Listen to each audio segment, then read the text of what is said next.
If we can, and if you allow us to, from a European perspective, we very much would like to help you in this journey. We don't do this because we like the color of your eyes. We do this because it's in our own aviators. We know that this cannot happen unless the aviation sector gets strong. Dr. Aliou, he's next on the agenda. I guess we will pass the opportunity then on to the Director General of the Nigerian CAA, Captain Nuno, for his remarks. Thank you. Hand of applause, please.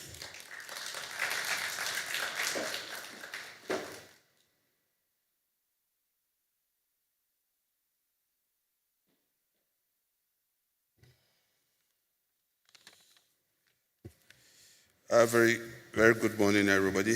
The representative of ICAO Council President, Mr. Salvatore Shekitano, being represented this morning by my friend and dear brother, the Director of Air Transport Bureau, Mohammed Rama. The past president of ICAO Council, Dr. Olumi Abena Aliyu, who I understand will be here shortly. The Director Generals present here, members of ICAO Council,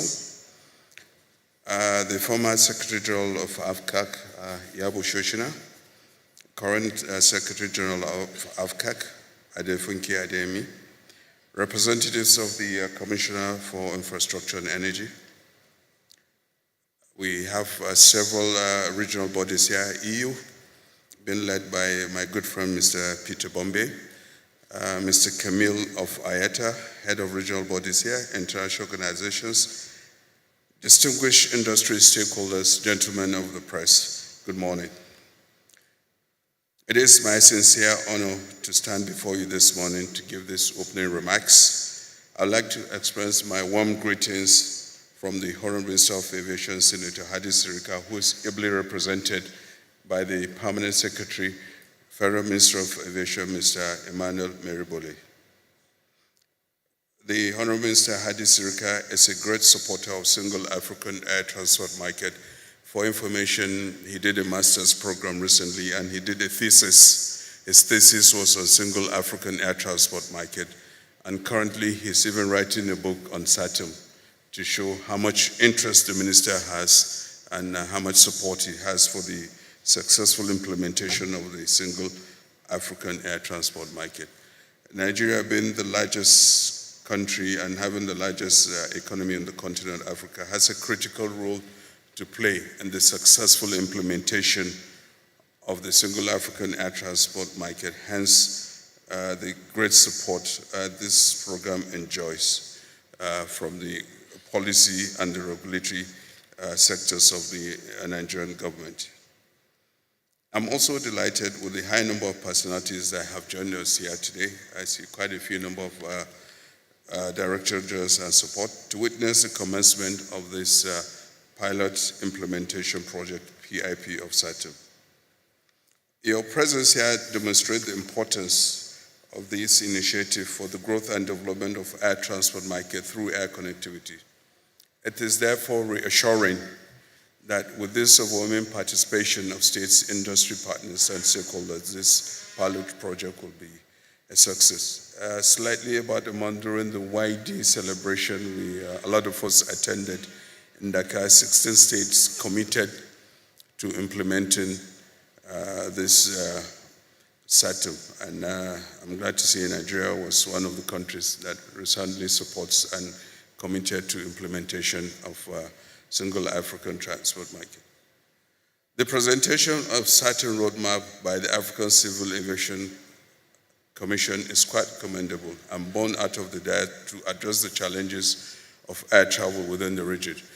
Quite a few number of us who have come here could not get direct flights. They have to make a couple of connections. And it's a shame at this day and age we don't even have direct connection between the capital cities, not to talk about the other major commercial cities in Africa.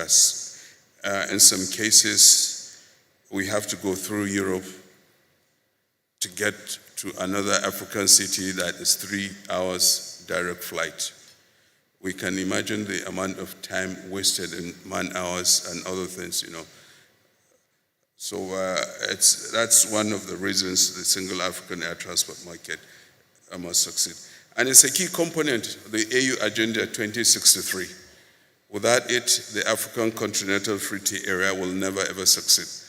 The African Continental Free Trade Area, once succeeded, will be the largest market, 1.4 billion people, with the potential growth of gross domestic product of African company. It's just incredible. It's several times the size of European Union, several times the size of NAFTA. And if we can really get this act together, it'll be fantastic. Africa is a huge continent. Transportation, land transportation for effective and efficient delivery of people, goods, and services cannot be based on land transportation. The air transportation, air connectivity plays a key role. SAATM will enhance intra-African connections and must make movement of goods and passengers with minimum transit points at competitive prices. Achieving this requires our collective resolve not only to represent SAATM, but also make conscious efforts to address the issues of non-physical barrier, including the high cost of travel within the region. I come from a place called Kano. It's about 40 minutes flight north of Abuja. Outside Kano, there's a commodities market called Dawanau. People come from all over Africa, as far as Libya, Mauritania, Mali, Senegal, Central African Republic to buy grains. And transporting these grains by road is incredible. Sometimes it takes 2 weeks, 10 days, because of sort of difficulties. The road connectivity is not as good as it be, security challenges and all sorts. By the time these goods get to their destination, half is bad and the remaining half goes stale. But you can imagine you can put this on a freight airplane, fly it, 3 hours their destination. Believe me, it's not only going to be cheaper, you're going to get better quality products at the end of the day. And you can imagine the consequences of this air transport down the value chain up to the farmer who is producing. You're going to have greater demand, and it's going to stimulate a whole new economy. So a single African air transport market will have no choice but to make it better. We have no choice. This is just one simple example I've given you. That market, billions and billions of naira every week in business. If you can quadruple, triple that, you can imagine the impact and the consequences it will have on the local economy, generating more businesses, significantly improving the quality of life of the people living around there, with more resources to build more infrastructure, more schools, more everything. Everything that generates. There are several and thousands of these markets scattered all over Nigeria and all over Africa. Because we lack that connectivity, we lose all this business and things go very still. Distinguished leaders, I'd like to remind us this morning, the objectives of SAATM is to support Africa's social, economic, political integration, as well as boost intra-African trade and tourism in accordance with the AU African Union Agenda 2063. In concluding my remarks, I wish to thank the AFCAC Secretariat under the leadership of AFCAC Secretary Adefunke Ademi for using this period of the ICANN 2022 to organize this very important workshop.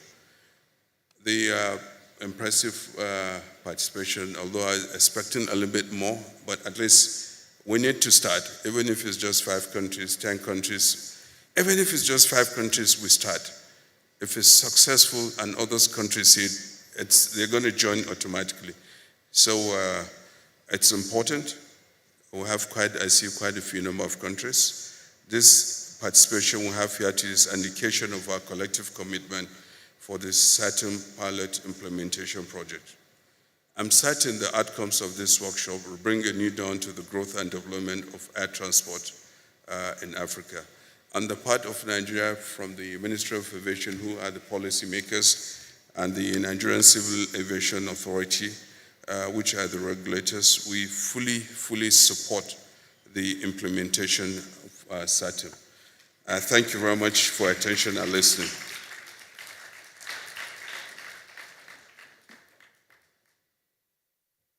Thank you so much, Captain Nunu. Another hand of applause to him as the host. I like to reiterate what he said with respect to the importance that this moment is for all of us, that we owe this to ourselves to improve business-to-business linkages, social people-to-people's social visits, as well as to ensure that Africa's capacity to feed the world is elevated. We can do it within ourselves. But as we said, we need partnerships and we need to do it across the aisle and have all hands on the aisle. So without much ado, knowing that there is another social visit for all of you, I would like to invite the Secretary General of AFCAP for her presentation, setting the scene, what this project is all about. Madam Lefunge Ayemi, please come to the fore.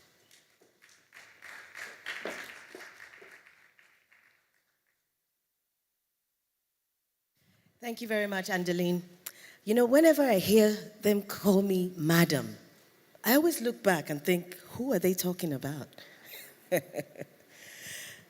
So, we're here today to speak about the why, the importance of why we are doing what we're doing, about SAATM and about this pilot implementation project. The why is always very important. For me as a human being, I have my personal why. Why do I do what I do? Why am I who I am? Why is such an important question for SAATM and for Africa in particular? This SAATM we've been talking about for quite a long time, but we can't stop talking about it, and we have to bring it to life.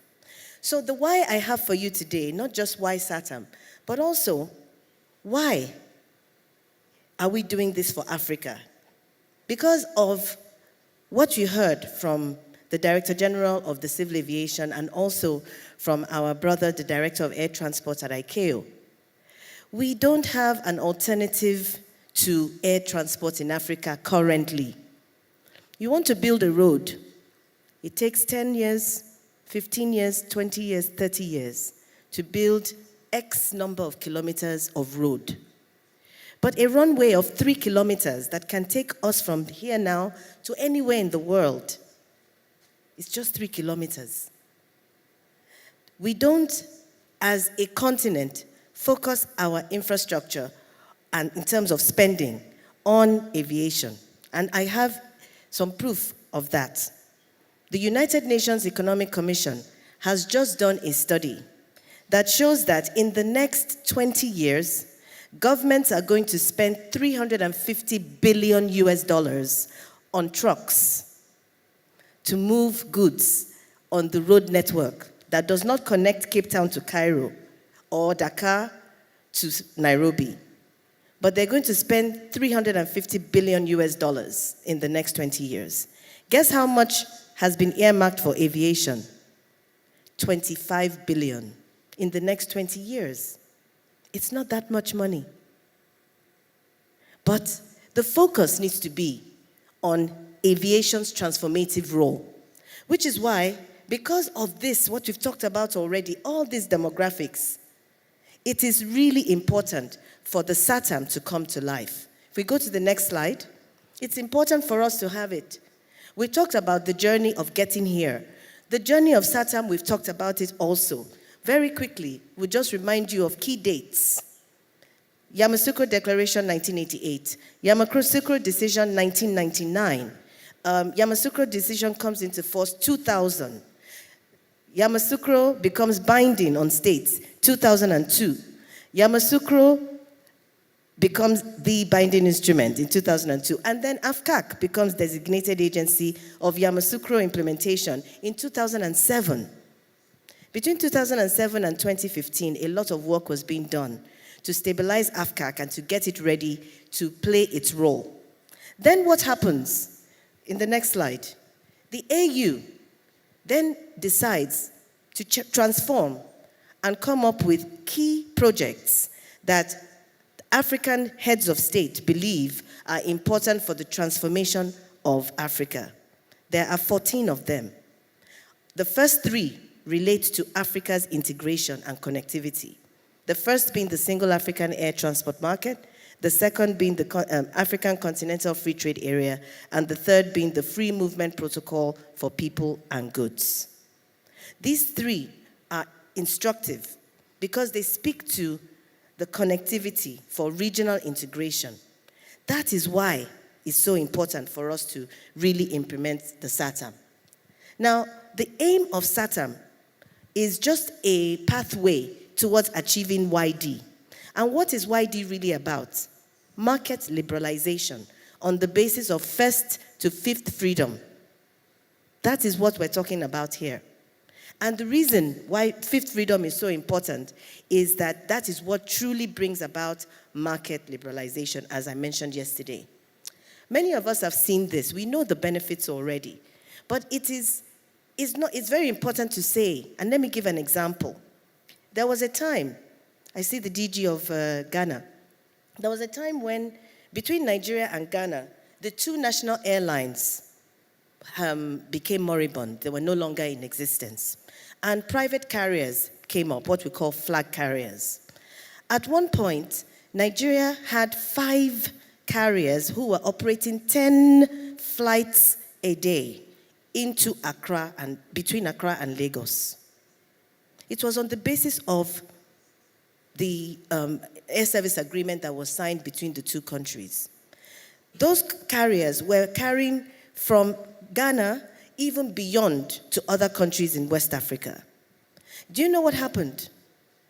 Because there was that availability of flights, businesses in Nigeria, oil companies, banks, they opened branches in Ghana.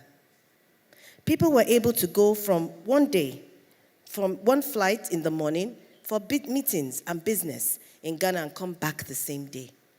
That translates to productivity. And productivity translates to economic development. But there's also the social impact. People were able to seek employment elsewhere. People were able to get opportunities elsewhere. People were able to ply their trade, whether it was creative industry, whether it was fashion and food and art, or business between the 2 countries, just because there was flights. And then it even translated beyond. The people who were, the airlines who were flying to Accra, they started flying also to Côte d'Ivoire, to Ouagadougou, to Bamako, and so on. That is the reality of what we're talking about here and what we're all here to do in these negotiations. Next slide, please. So, as of 2019, this is the traffic that was carried in Africa. When you think about this issue of size again, 1.4 billion people, but less than 100 million people are traveling by air. And the total number of intra-African traffic in 2019 was about 14.5 million passengers. Only 14.5 million passengers compared to 1.4 billion. What is that? The maths people in the room. Is that 0.1% or 10%? 0.1. So, what are we talking about? The numbers don't really matter. And according to ICAO and IATA, the contribution of African air transport is only 2%. And I've told this story to people before. When I first entered the industry, my first interaction with IATA was when I was working with an airline and I was on a committee. And the chief economist at the time did a graph showing the passenger numbers. And I noticed that Africa was not showing at all. I raised my hand. I think that's how I got noticed anyway. I raised my hand and said, but hello, where's Africa there? And it was because the numbers, they were not significant enough. Of course, that changed, but at that time, it was less than 2%. So it was not significant enough to even be on a graph. And we're still hovering between 2 and 2.5% over the past 15 years. That needs to change because that is where you have the strength in terms of scale and scope. And that is what you all can do. You have the power to make this happen by signing these agreements. The point I made yesterday, again, this powerful slide, a study commissioned by the AU done by IATA, looking at all 54 countries of Africa, assessing 607 BASAs, and my colleague Stephen is going to do a presentation on the regulatory framework shortly. He will talk you through this. Looking at all of these BASAs, this is what came out, that today, yes, Africa is connected, but only 30% of African cities are connected by air, number one. And those connections are primarily point to point, number two, meaning city to city. But that's not what YD and SAATM are about. It's supposed to be points beyond, so that you can have true connectivity and also efficient connections. So the other day, I went to Kigali. I went from Dakar to Kigali. I went through Addis to get to Kigali. That is fifth freedom connectivity. However, as much as it's great, do you know how long it took me from Dakar? Because you're crossing over this huge continent. It's a 9 hours flight. Then you get to Addis, and you have a layover of 2 hours or so, and then another flight of 2.5, about 18 hours. So is it not possible then to go from Kigali to Benin, and from Benin to Dakar? So why can't we even have more efficient fifth freedom routes, so that it makes it more convenient for the passenger, rather than having to spend 24 hours to get from any place to place in Africa? It's an expedition to travel. You can't just get up and go. That's what it's supposed to be. That's what it is in Europe. That's what it is in America. That's what it is in China. That's what it is in India. You can get up and go. The blue-collar worker, the people who work, they go. It's commuter transportation. That's what it's supposed to be for Africa. So that's what we'd like to encourage all of us to do as we think about our negotiations, is to think about how we can create more efficient connections between our states. So if we go to the next slide, and very quickly we'll talk now about where we are, where we want to be. We now have a target. And a target is always interesting, a bit challenging, because a target means that there's an expectation that you will deliver on what you say. So the target is from 14.5%, our baseline of fifth freedom penetration in Africa today is, let's say, 15%. That's the baseline. So what is the target? Where do we want to get to? We just want to double it by 2025. That's not too ambitious. All we want to do is to increase the number of fifth freedom routes between African states. And we take them as groups, in groups, between African states. Which ones are willing? Which ones have the bare minimum in terms of safety and security and so on? And we start with those. What are those remaining challenges that need to be removed between those sets of 3 countries? We start with those. So next slide. We know the impacts. We talked about it already. This is the impact for continents, but each and every country has benefits, new jobs being created, additional contribution to GDP, and so on. And in the video that was shown earlier before we started the conference, it highlights what is there. But I think the most important statistic here for me that makes me excited is that we can start to see these results within 2 to 3 years. Within 2 to 3 years. And in yesterday's roundtable, we saw from all the regions of the world that liberalization, number one, moves very quickly to increase passenger and trade numbers, and number two, works. So this gets me excited that in the next 2 to 3 years, we can see results, and we will measure it over this triennium. Next slide, please. So the approach of implementation, so we're focusing now on implementation. The approach is, as I mentioned yesterday, is tiered and phased. And let me explain what I mean by that. The tiers are this: the presidential level and heads of state level. They are the ones who adopted YD. They are the ones who also adopted SAATM. But you remember, what happens from the time they adopt? What happens? I don't know that many presidents are aware that SAATM is not yet working. So what we're going to do with the AU is that we're going to involve the presidents again in the process. There is a champion president for SAATM, the president of Togo. Now he has committed that his role will be at every heads of state summit to provide a report to the president on SAATM. What that is going to do is, all of a sudden, SAATM is going to become on the agenda of the presidents. It's one thing to adopt it 5 years ago. It's another thing not to know that it's not working as it's supposed to be. So now the presidents are going to get a report every year. The second, and that's going to start from this Heads of State Summit that we're having in February 2023. And the presidents of the SAATM PIP states will be invited to a side meeting during the Heads of State Summit in Addis Ababa in February of all the 18 states in the PIP. The second approach, I should have started with, we launched this new initiative. Don't worry, it's not yet another initiative. It's looked at all of the states in Africa that have the minimum of impediments. It's not that everything is perfect, but they have the most favorable disposition towards proceeding with SAATM implementation. There are 18 of them. AFCAC team, I'm going to try to call them out. If I forget, please just fill in the gaps. I think we have Cabo Verde, we have Cote d'Ivoire, we have Cameroon. Congo decided to join on the 14th. We have Ghana, we have Gabon, we have Ethiopia, we have Rwanda, we have, who else?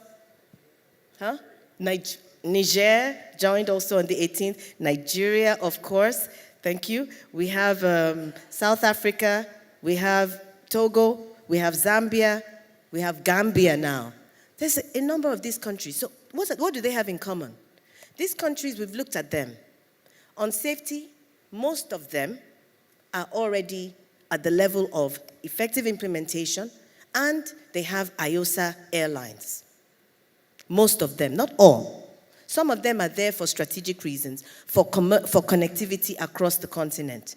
But most of them have the minimum standard. Most of them meet certain requirements on security. Most of them have the infrastructure in place. Most of them, conform to different things. For example, we have a country like Rwanda that has a free visa policy a visa on arrival policy for Africans. Meaning any African can get up today and say, I'm going to Kigali. Doesn't have to take me 2 weeks to wait for my visa or 1 month to wait for my visa. So all of them, we've looked at them on different parameters. How do they rank on visa openness? How do they rank on trade facilitation? And so on and so on. Do they conform with international treaties? So they have the minimum to go forward into SAATM implementation. So all these countries, we started, and the ministers were there. We have witnesses who were there with us, the DG of CAA, the DG of Ghana, Ambassador Levas Mabaso, the AFRI Group Coordinator, the Regional Director of WACAF. They saw it. We had 14 ministers who sat with us the whole day committing to this from this list of 18 states. So that's the approach. Now, the other approach is the ministerial level. The ministers are the ones who take the input to the presidents. So the ministers also now are gingered up with this SAATM PIP because they are the ones who have, one, committed to it, and two, they're also going to be monitoring the work of SAATM through a ministerial working group.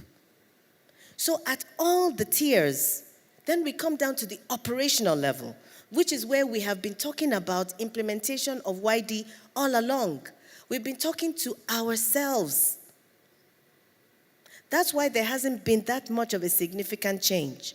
But now that we have all three levels working together, there should be a logical follow-through. So we come to the operational level, where we've committed here at ICANN is the first next step after this launch of the 18.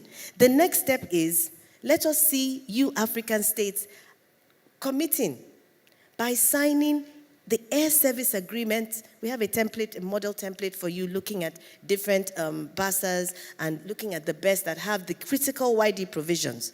Sign these among yourselves. See how you can create, or at least sign up to potential new efficient routes. Then, following that, we're going to convene a working level meeting at the end of January or first week in February. It's called a stakeholders meeting on SAATM. This is where we invite all of the focal points of the states and all of our partners in industry. So industry is important because the airlines are the ones who operate the routes that you're signing today. So we're going to have AFRA, IATA, ASA present with us. We'll have ACI, the airports, who facilitate the passengers and the goods. We'll have the airspace to ensure that it is properly managed when you have increased traffic, and so on and so on. So we have this annual meeting, and we will, at that place, engage and speak to the specific issues that are dogging SAATM.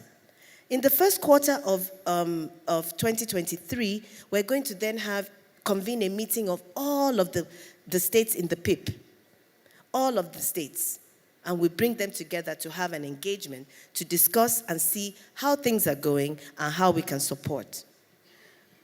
So as we go out to negotiate, we will be going to encourage you all to sign the agreements between yourselves. We have some flash drives. I don't know where the AFCAC. Okay, we have some flash drives that will be given out. The ushers are giving out flash drives to all the countries. They contain the BASA template, the air service agreement template we're talking about, and all of the regulatory texts. So if you want to make quick references to anything, you can use that. Next slide, please. Next slide, please. Okay, sorry, can we go to the slide before? The slide before. So here we are.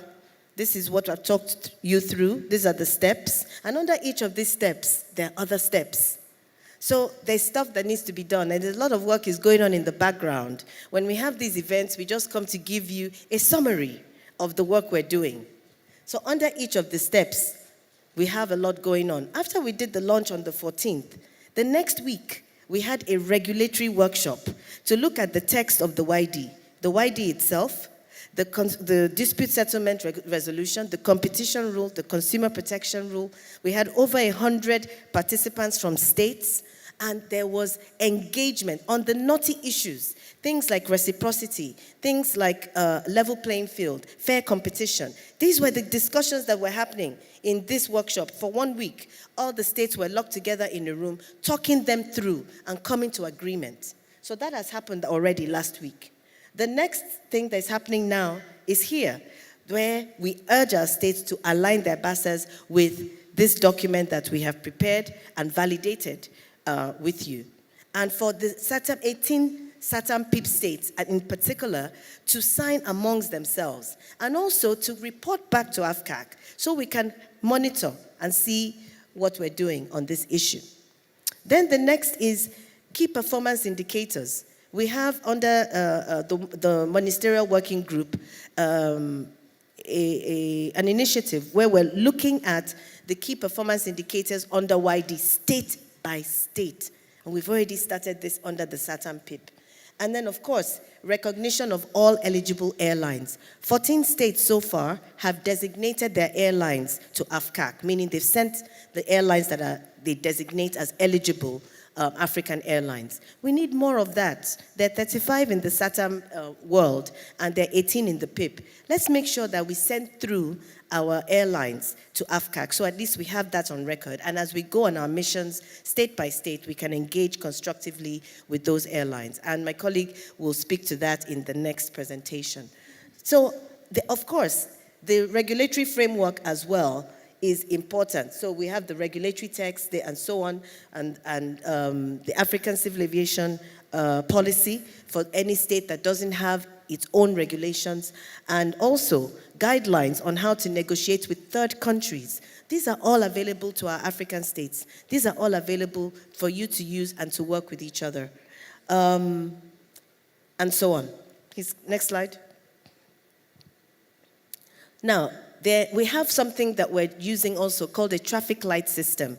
The states that are green are these SAATM PIP states. The states that are, yellow are intermediates, meaning they still have one or two challenges, whether it's on safety, whether it's on security, whether they score low on visa openness. There's still a few areas that we want to support them on. So this is part of what we'll do as we go on our mission state by state. We'll try to engage and encourage, highlight what the issues are, and encourage the states to try to resolve them.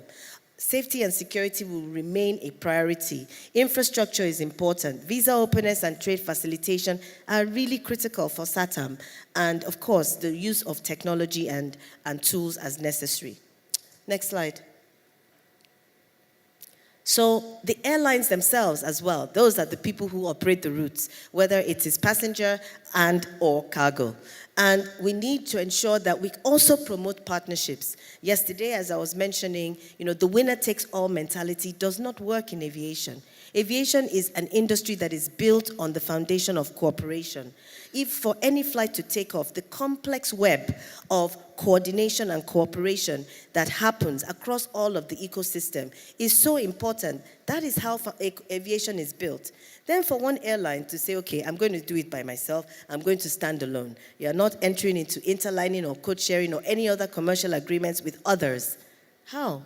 If you don't have all of the aircraft of the world, you can't do it. And I remember being in a panel once. It was a CEO's panel of airlines around the world. On one side, there was airline from, I think, the biggest airline in the US, and there was our own biggest airline in Africa. And they asked the moderator, I think it was Richard Quest, asked the biggest airline in the US, how many aircraft do you have? And they said, oh, about 1,000 something. And they asked our biggest airline in Africa, how many aircraft do you have? And it was less than 100. So in terms of scale, we cannot do it by ourselves.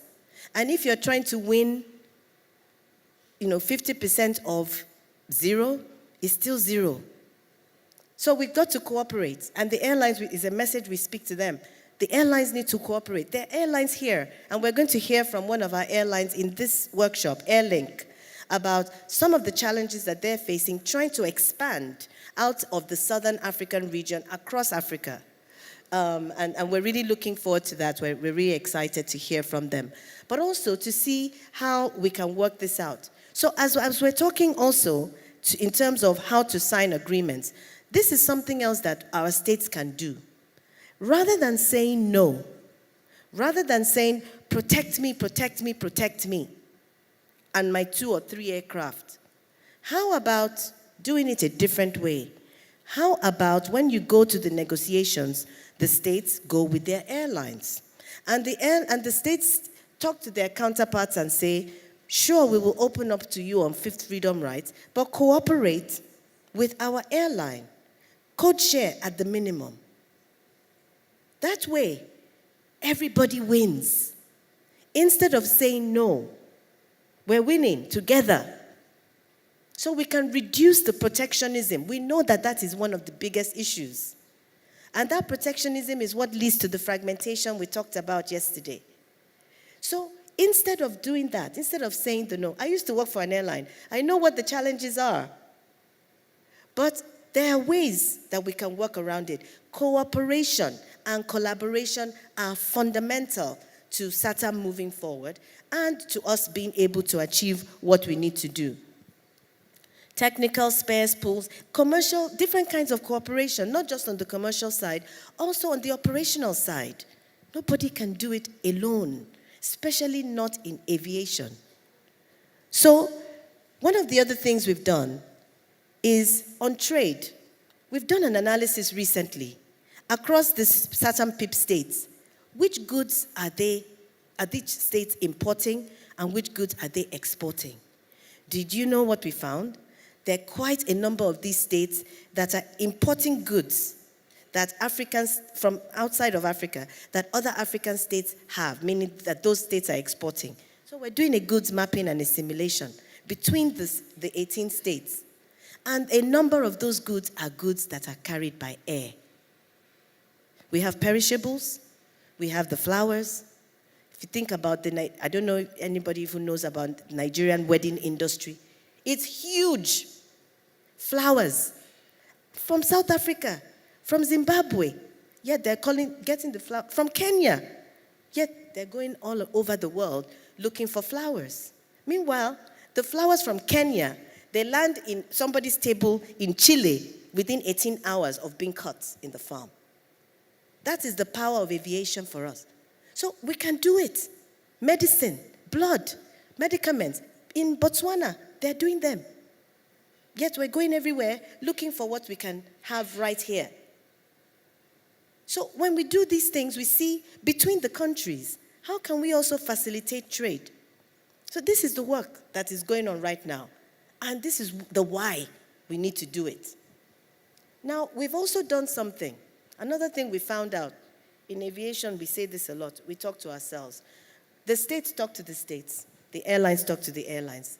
Very, very rarely do the two meet. Okay, since I've worn the two hats now, please, I'm starting my new journey in intergovernmental life. I must say it's quite interesting, I have to say. But we have to bring states and industry together. The business end must also feature in what we're doing. So we have identified some key people that we're calling our SAATM ambassadors. It's not just AFCAC. AFCAC, we're just here to facilitate all of this. We're just here to help, to bring it under an umbrella. It's actually going to be done by the states independently, by the stakeholders, by the airlines.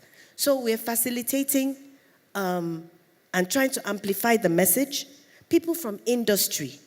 We have identified people to go from all across the region. So for the 5 regions, we have Central African region. We have an ambassador. We have an ambassador. That ambassador is from Cameroon. We have an ambassador for the northern region. The ambassador is from Egypt.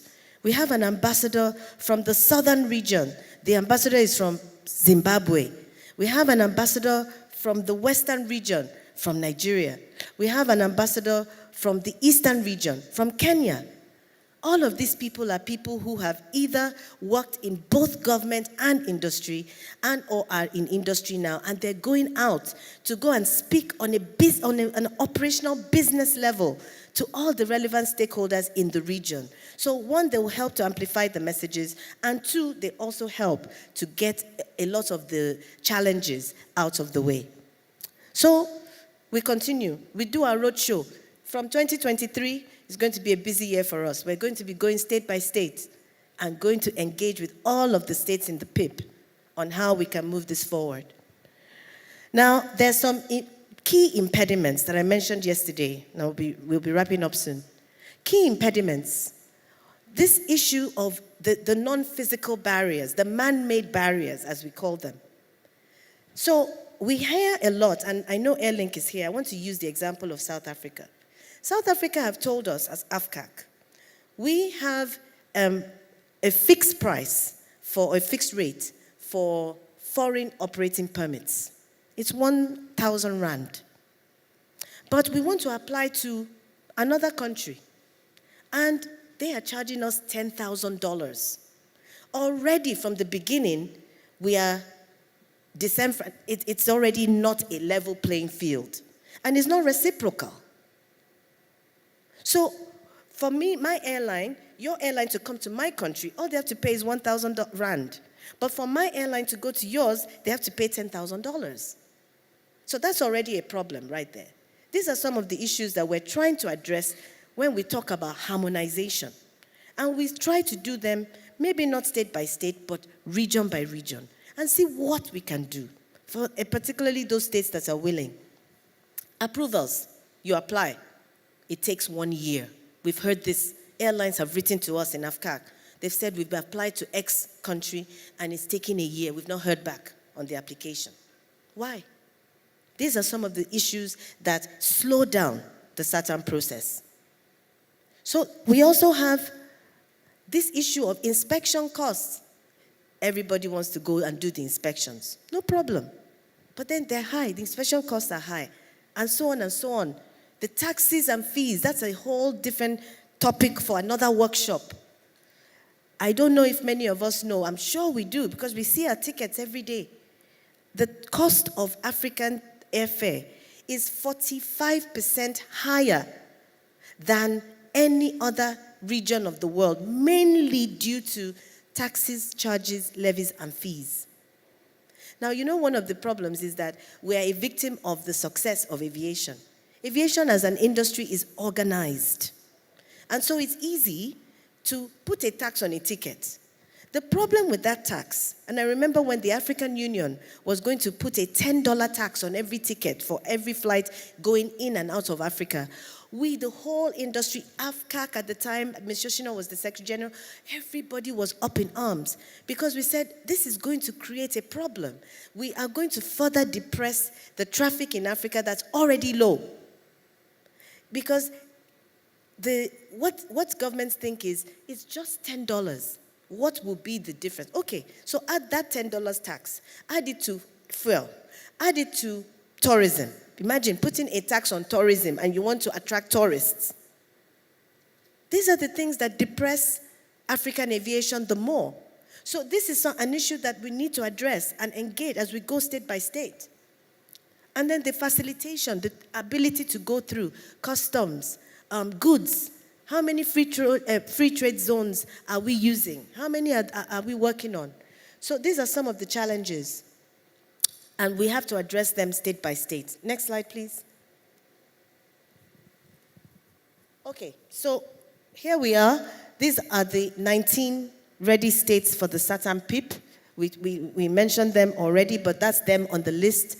So the original 15 that we had identified, they are the ones that we went to the launch with. And on the day of the launch, we had Niger, Congo, and Gabon say that commit to being part of the implementation. And just before we came for the workshop, Gambia also wrote us officially to say they want to be a part of it. So now we have 19 states that are ready and willing to proceed with SAATM implementation. So that's the first. And they're all here. And so please, when you're engaging and talking with them, signing bilaterals, feel free to sign bilaterals on fifth freedom basis with these countries. They've said that they're ready to do that. And we encourage the countries to come back to us and let us know which countries they've signed with for Africa. Remember, our scope as AFCAC is intra-African traffic, much as we recognize that Africa must be to the world and vice versa. But our focus is this because of the low level of market liberalization on the continent. Then we are going to build a coalition in terms of how we move this forward, because we cannot stand on one side and think that it's going to happen. Who will be in the coalition? The strategic stakeholders, remember the tiered approach I mentioned. That President of Togo as the SAATM champion, the African Union Commissioner, the tourism arm of AU, and the Free Movement Protocol arm of AU. They will be involved in this. AFCAC, of course, as the executing agency, the ministerial working group that I mentioned, the SAATM PIP ambassadors, the SAATM focal points, ICAO, the REX, the AFCFTA, UNECA, NEPAD, UNWTO, World Travel and Tourism Council, and so on. Then we'll have the states, our states, who will be involved in this coalition too. The ministries of transport, the DGs, and all of the agencies of aviation, the SAATM focal points by state. Every state has a SAATM focal point. Please, if you have not yet designated one, please do so and reach out to our AFCAC team members to give the names. So the national implementation committees, every state also has a national implementation committee for SAATM. They will be there. Airlines, travel and hospitality agents, immigration, customs, police, security, health services, what we've seen with COVID, they must be involved as well. Export processing of free trade zones, chambers of commerce, and tourism boards, and so on. These are all the people that are important to ensuring that SAATM works. Next slide. In the industry, we have AFRA, ASA, IATA, ACI, CANZO, the OEMs, the aircraft manufacturers. They want to sell aircraft. Is it the right aircraft for the market? So they too have a stake in this. ASECNA for the airspace, ATNS, the airports. All of these stakeholders are critical, and we will work with each and every one of them. Our development partners, the United Nations Economic Commission, African Development Bank, AFREXIM, World Bank, these people, EU, EASA, they are all supporting us on this SAATM journey because it's important, it's critical, it's strategic, and everybody can win from it. And of course, the private sector, this is the piece that is missing, the traveler. The people who suffer and travel 20, 24 hours across Africa. The people who suffer from the high costs, the people who suffer from the lack of choice.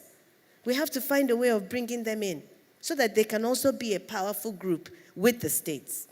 Finally, as we move to the next slide and I wrap up, what is the cost of non-implementation? Remember we talked already about the number of people who are flying compared to the population of the continent. 10% of 1.4 billion is just about over 100 million passengers. But out of that, it is the total number of Africans that fly, or that's what we mean, or flights to and from Africa. Out of that, the percentage of, or the number of SAATM flights is 14.5 million passengers only. But if we don't implement, it means that another almost 16 million in the next 2 to 3 years, that's the amount of traffic we see potentially generated by additional routes through the SAATM PIP initiative. But if we don't do it, it means that another 16 million Africans just will not be able to fly on the basis of cost, flight availability, service, and convenience. We talked already about why it's important for SAATM to take off, especially now, with the AFCFTA also taking off 2 years ago. And the kind of investment that we're looking at for aviation compared to other forms of transportation, it's not that much, but it has to yield the return. So finally, the last slide. For the industry, we encourage more airline cooperation and collaboration, new business models, innovation, financing, and of course, we welcome and encourage investment into the industry as well. And we'll be talking with our states to see how our states can support. That was a question that came yesterday from one of the ICAO representatives. How can states support the airlines? It's part of what we'll be engaging with the states on when we go. What do governments need? We need from our governments, our dear states, we need to tackle that culture of not seeing or prioritizing aviation as a strategic enabler for economic development. We need to eliminate the protectionism by working together and seeing the market as a potential of 54 points for everybody to access, not just the points that I can go to. Reducing the taxes, levies, and fees, and improving the infrastructure. And why? Again, when the two sides come together, there are more gains in long-term development, greater affordability and convenience, and choice, and new routes, more efficient routes, more convenient routes. And the final message I want to leave everyone with is this. Go to the next slide. Every single country in Africa stands to gain from increased SAATM implementation. Every single one. This is all of the 54 countries. And we can see, this is it, additional traffic growth expected after 2 to 3 years. An overall growth of 50% in the next 3 years. I'm excited by this potential. And I think that we can make it happen.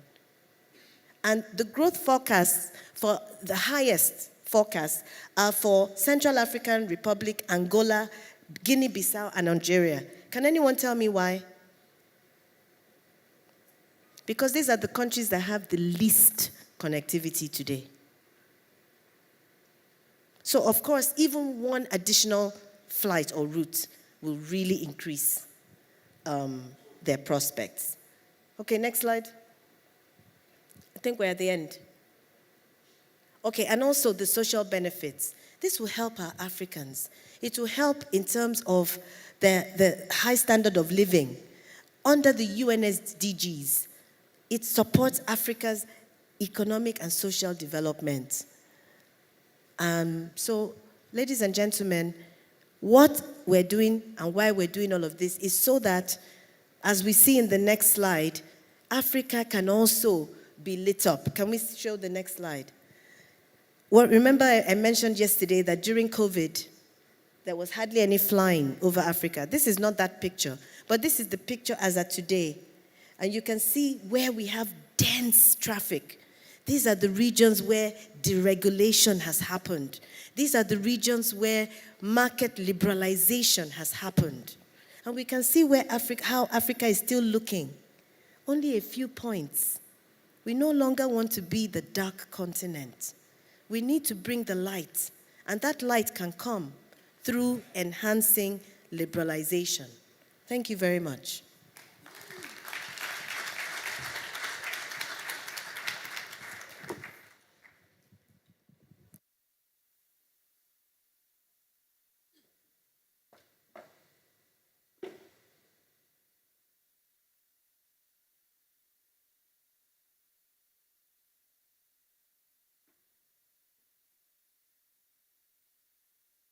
Another round of applause. SG, that was wonderful, very enlightening, very instructive. And again, the parting thought that we can all do it. It's very clear from your presentation that human progress throughout history has been one of the things that is very infectious. We want to go or to progress, and we often either must experience it or experience it from the experience of other people. So I believe that we are on the right trajectory, and with all of us, particularly the 18 states now, willing and able to create the legal or the commercial playing field for airlines to provide us with the services that we want, all the choices that we want, we believe the consumer is being put back in a position of power where they can decide on the services that we want and the quality of the services that we want for airlines to respond to our needs. Thank you so much for that beautiful, instructive, as well as informative address. Now, ladies and gentlemen, if you will indulge me, we are spot on in time. I think 3 minutes a little bit behind time, but if you will permit me, allow me to call or to allow Dr. Aliu, former president of ACAO, to make his remarks before I call the airline to come and share their experiences with us, just how easy or how difficult it is to set up business on the African continent. Dr. Aliu, please come to the stage. Thank you.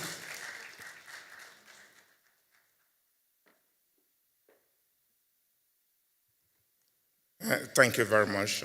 Honorable ministers here present, and I also want to recognize the presence of the representative of the ICAO Council, or the president of the ICAO Council, Mr. Rahma, the director, the Secretary General of AFCAC, the Permanent Secretary of Aviation, the Director General of Nigerian Civil Aviation Authority. First of all, let me apologize. It is not in my character to come late to programs like this. There was a mix-up in my program. there was a mix-up in my program. There are a few other issues that I was handling. And perhaps I also came reluctantly because I really don't know that there is something new I can tell you that you don't know. You know everything. You've listened to the remarks of the president of the ICAO Council, and I caught the last part of the speech by the Secretary General of AFCAC. But I don't want to just talk about encouraging you on SAATM implementation. What I really want to perhaps mention is the challenge of implementation of policies. Today, we talked about the African Continental Free Trade Agreement, right? The precursor to that is the Abuja Treaty. The treaty establishing the African Economic Community that was entered into 3 decades ago here in Abuja. But how long did it take to implement? How long? Between the Abuja Treaty and this treaty or free trade agreement, it's almost 30 years.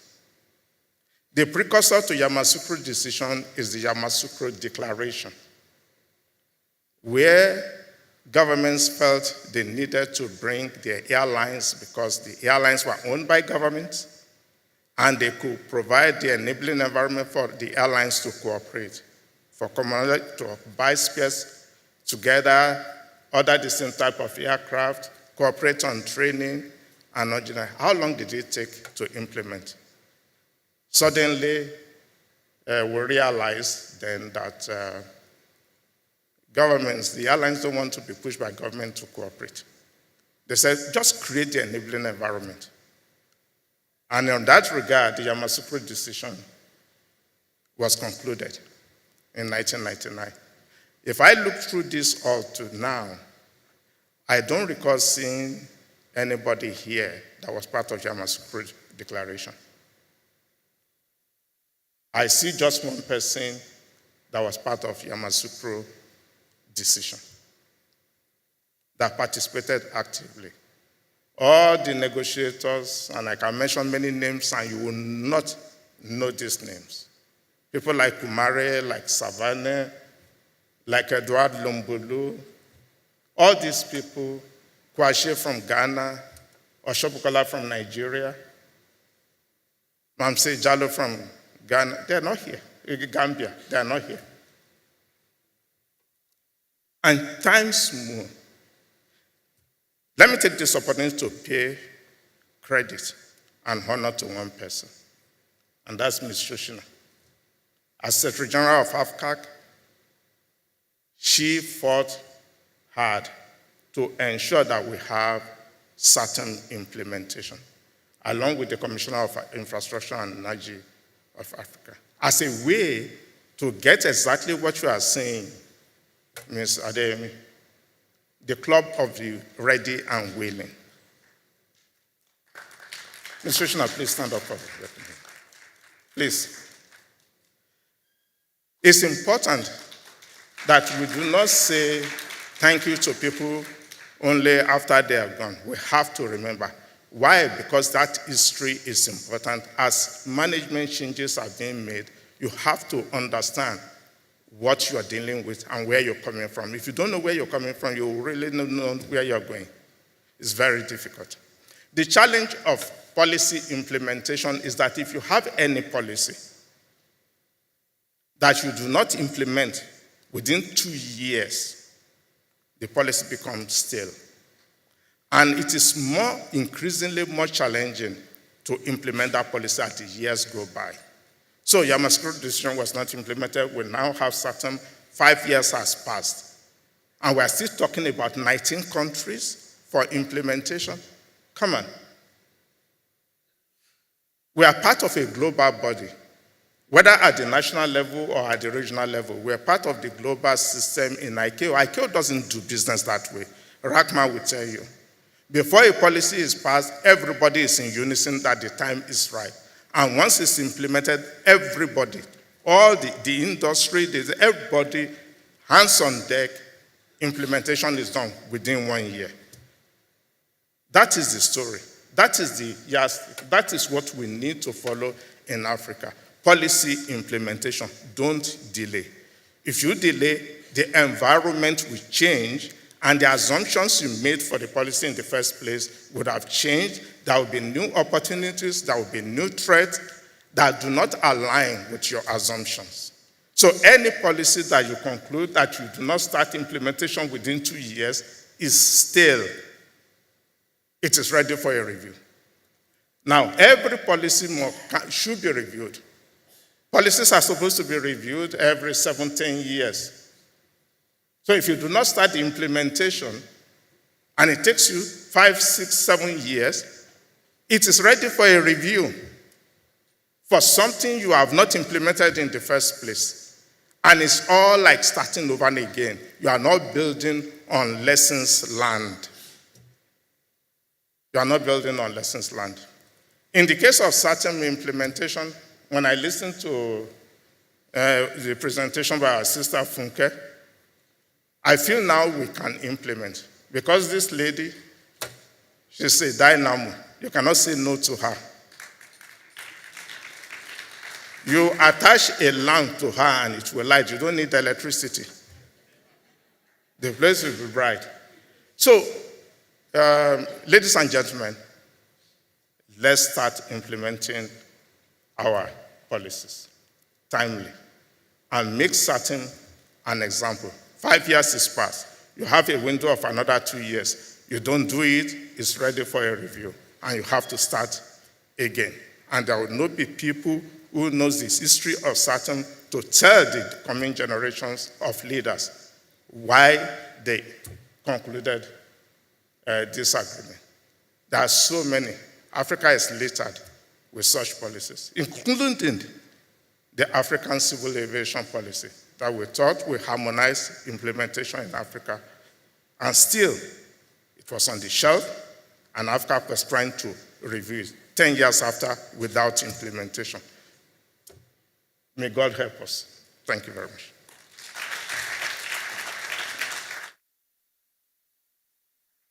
Thank you, Dr. Aliu. We would now call the airline, and it's true that policy, the YD policy is worth implementing.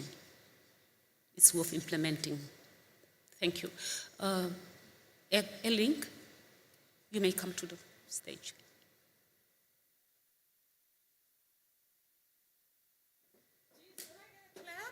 Something.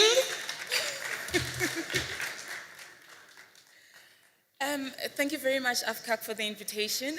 I see that there's a lot of dignitaries around with us today from the EU, from AFCAC, from ICAO, from IATA, from IPID, and also a lot of dignitaries from different countries representing their different CAAs. I greet you all equally, all protocol observed. Thank you. My name is Namhla Chetu. I am the Executive Manager for Corporate Services at Airlink. I started the Aeropolitical Desk at Airlink.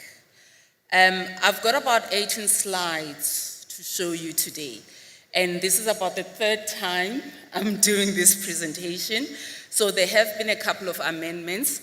And I think the people that have seen it before, I've taken your feedback, considered it. And what I think I want everyone to understand from this is that this is not a shaming opportunity. I'm not trying to shame any country, but I am naming the countries because I'm giving a real perspective of what we've experienced as an airline, so that we know how to fix it together as regulators, as airlines, as industry, in terms of ensuring that SAATM does get implemented such that the operator benefits, such that the passenger benefits. Now, I'm obliged to obviously punt my employer, Airlink. So the first 6 slides are really about telling everyone about Airlink, but it gives a nice and a basic background as to why we found ourselves in this position as Airlink. Now, Airlink was established 30 years ago. For the first, maybe give or take 25 years of Airlink's existence, we were a franchisee of SAA. This is very critical to our existence because as Airlink grew in the southern region of Africa, all our negotiations were done for us by SAA. SAA being a state-owned airline, it meant that things were easier. It meant that things were done at a much senior level, at a much more political level, ministers to ministers. And then when Airlink became independent and I started the aeropolitical desk, that's when we experienced exactly what happens with new airlines or privately owned airlines when they are trying to operate, because now we were negotiating on our own. Now, with Airlink being independent, we've got our own designator codes. We are 4Z, 749, and we've got a very comprehensive intra-Africa network. If you can go on to the next slide. Yes, thank you. We believe in cooperation to operate. So we definitely like the concept of interacting with other airlines. We believe that there's no enemies in aviation. So we've got 19 interline agreements, 2 code-share agreements in place, and another 3 or 4 coming up. We are an IATA member, IOSA certified, and EIOSA compliant. We don't necessarily want to align ourselves with a specific alliance because we want access to everyone. Next slide, please. We've got our own AMO. In fact, I believe, I stand corrected, but I believe we're one of 2, if not the only one, Embraer training center in the continent. So we do have a lot of aircraft pilots coming through to train within our center. We're really proud of that. We've got about 57 aircraft. It's not a lot. It's not the 1,000 that the United States airline has, but we've got about 57 aircraft. And the beauty of it is that we can down gauge or up gauge because we've got different seats. We fly to 45 destinations, 55 domestic, 13 African countries, and this could be more if it weren't for the barriers that I'm going to talk about that we are experiencing right now. These are pre-COVID numbers, but we are now actually exceeding them a little bit. 65,000 scheduled flights annually, 2.6 customers annually, and our revenue is at about $386 million.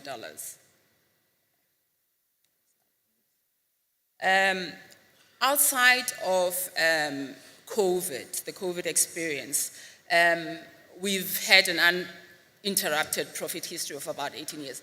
This is very important, especially within the Southern Africa region, because we've had a lot of airlines go into business rescue and die, and then COVID came through also, and I suspect that a lot of other airlines that we are not aware of within the continent have also suffered more or less the same fate. The beauty of working at Airlink is that during the COVID years, we did not lose a single job. Nobody was fired, nobody lost a job, nobody left the organization. We found ways to survive. And within the Southern Africa region, we are the most punctual airline. This is according to the Airports Company South Africa measurement stats. The next slide shows our network as it is right now. We are the largest by movement within the Southern African area, and we've got Joburg, Cape Town, Joburg, Durban, Joburg, Port Elizabeth. These are all listed there. This is where our higher volume city pairs are. And as I mentioned earlier, our partnerships include your UA, your DL, your BA, your EK, your QR. We really believe in cooperation to operate. And, this then gives the passenger the multi-sector, single-ticket opportunity that I think everybody wants, because you don't want to be struggling through different airports within the continent as you are trying to travel. Now, the problems. I am responsible for ensuring that Airlink gets foreign operator permits when we are trying to start new or renew operations into other destinations within the continent. And I found that there's 3 major options that we get given by different countries. The first, the simplest, the easiest is your AOC, your op spec, and your schedule. We love those countries. We really do, because we feel like they get it. They get what it's about. They recognize our CAA. They recognize that we want to open up the skies. They recognize the value of aviation within their country, tourism, economy, growth, trade. They get it. You know, they're not creating a different a barrier that is unnecessary. The next best thing is a desktop inspection, where they ask for the same documents, but they also ask for all our aircraft documents. They ask for our security manual. They maybe contact the CAA in South Africa to establish how we got this, how we got that. And if we're really good for it, they contact our economic regulator also, without necessarily insisting on coming down to visit us. The third one is when they ask for an AOC validation. We now have to pay for this AOC validation. This is now a foreign CAA coming into South Africa to inspect us when they don't have safety oversight over us. We already have South African Civil Aviation Authority providing a safety oversight over us. This is also a country, this could also be a country that is an ICAO member, an ICAO member state. So we are all audited. All our CAAs are actually audited and validated by ICAO. But then another country says, before you come to our country, as per our regulation, we need to validate you. Now, I mentioned that we are in 13 different countries. Let's assume we're lucky, we were in 54 different countries. That would mean 1 week a year, we've got dedicated staff at Airlink that only pay attention to a revalidation of our AOC by another CAA when Poppy Koza has already done it. There's many things wrong with this, and one of them being that we don't recognize each other's certificates, we don't recognize each other's strengths, we don't recognize each other's competencies, and I find it to be one of the things that is anti-SAATM.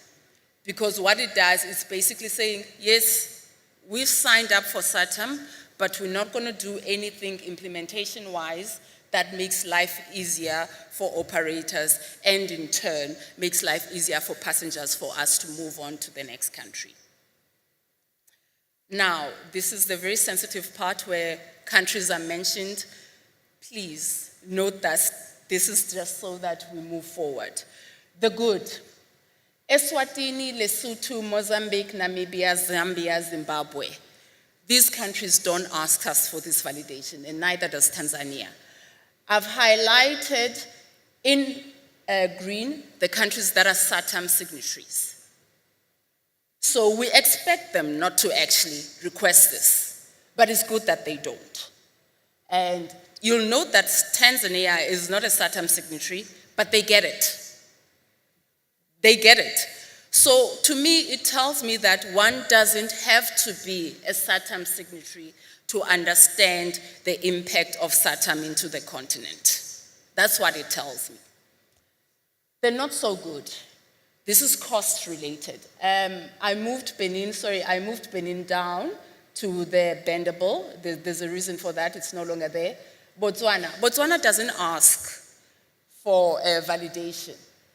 But there's been so many changes with Botswana that I'm not sure if it's also following the leader like Cameroon, because what happened with Botswana is that there was a time we were not paying for the FOP, and then we started paying 1,000 pulas, and then it was 2,000 pulas, and then it was 1,500 pulas per aircraft per month.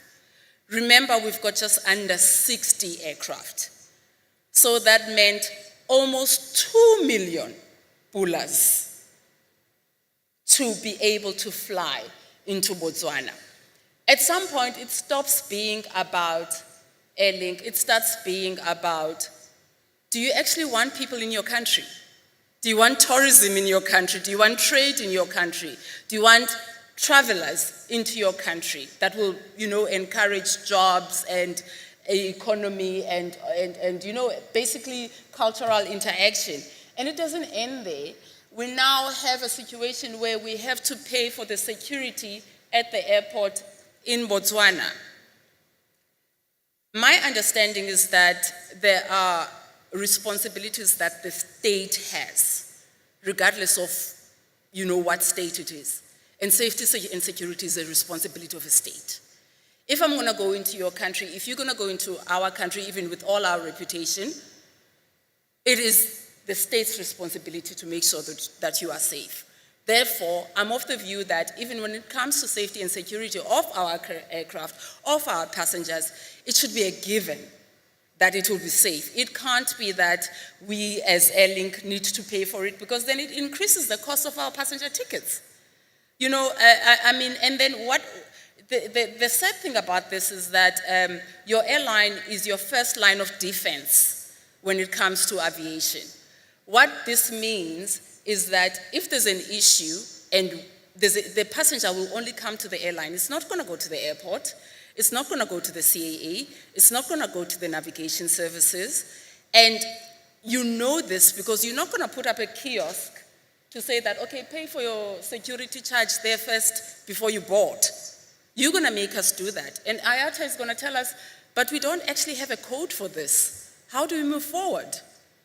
So I think we need to be able to distinguish between the commitments we make as a country that cost us, but those are still our commitments, and the commitments that an airline, an operator, and a passenger needs to make. We need to distinguish between the two, and I'm of the view that airlines end up being the fall guy because they know that the passenger will come to us when they've got a problem.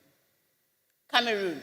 Now, Cameroon I love, and I love simply because Cameroon also never used to charge at all, nothing. But then Cameroon saw that, wait, hang on, when we are trying to get our airlines to fly to other areas, we get charged. Okay, we're going to charge too. And when they decided to charge, it was 10 million CFA. That's a good number of maybe between 10 and 20,000 US dollars. From nothing to 10 million CFA. Now, this changes the relationship, this changes our needs, this changes what we want. We start asking ourselves, is it worth our while as an operator to now want to fly to Cameroon? But we understand why they did it, because they realized that, okay, we've been talking to all these other countries, we're trying to get our airlines to fly there, but they get charged. We're going to do the same. That's reciprocity, isn't that what we want?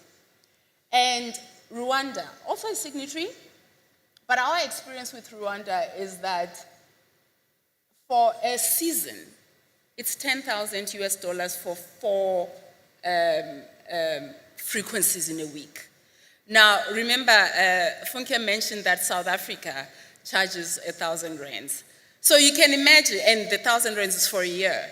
So you can imagine the disparity and the shock to the system for us when we know that you get charged 1,000 rands, but you want 10,000 US dollars from us for a season. And Angola doesn't charge, but the timelines are something else. Now, the bendable. The first time I did this presentation in Sali, Gabon was quite topical. Gabon has done a complete turnaround. And it's a good thing that they got to understand it. It's said that it took 4 years for us to be able to reach a position. Because what an airline does in that time, it says that, okay, we're not getting anywhere here. We've got resources. Let's try go somewhere else. By the time you turn around and you decide the resources we had allocated for that destination, we've now allocated to somewhere else. And now we need to now quickly think, because we want to be friends with everybody, right? We want to make sure that we've got a presence everywhere if we don't have a relationship. So now we need to quickly think, how do we fix this?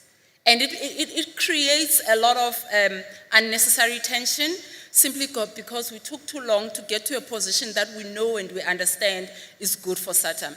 I'm yet to come across a person within aviation, either in Africa or the rest of the world, that does not see the benefit of SAATM. So for me, it doesn't make sense, the barriers we put, against SAATM. Uganda is interesting because Uganda never used to start charging for FOPs. We were the guinea pig. They started with us last year to charge for FOPs. When we ask where does this come from, again, it's follow the leader. But we started pushing back later this year, and this was an uncomfortable pushback because it meant that we put our authority in a position where we're saying, this is what we experience when we fly to Uganda. Ugandan Airlines wants to fly to South Africa. We expect you to act. We expect you to make them feel what we feel. Immediately that happened, Uganda has said, you're no longer going to have to pay for the FOP. So what was the reasoning behind it to start with? What was the reasoning behind it to start with? DRC, we fly to Lubumbashi. We had, where DRC is concerned, we fly to Lubumbashi, and they still ask for the FOP inspection, AOC validation, $7,000. Nigeria, we wanted to come to Abuja.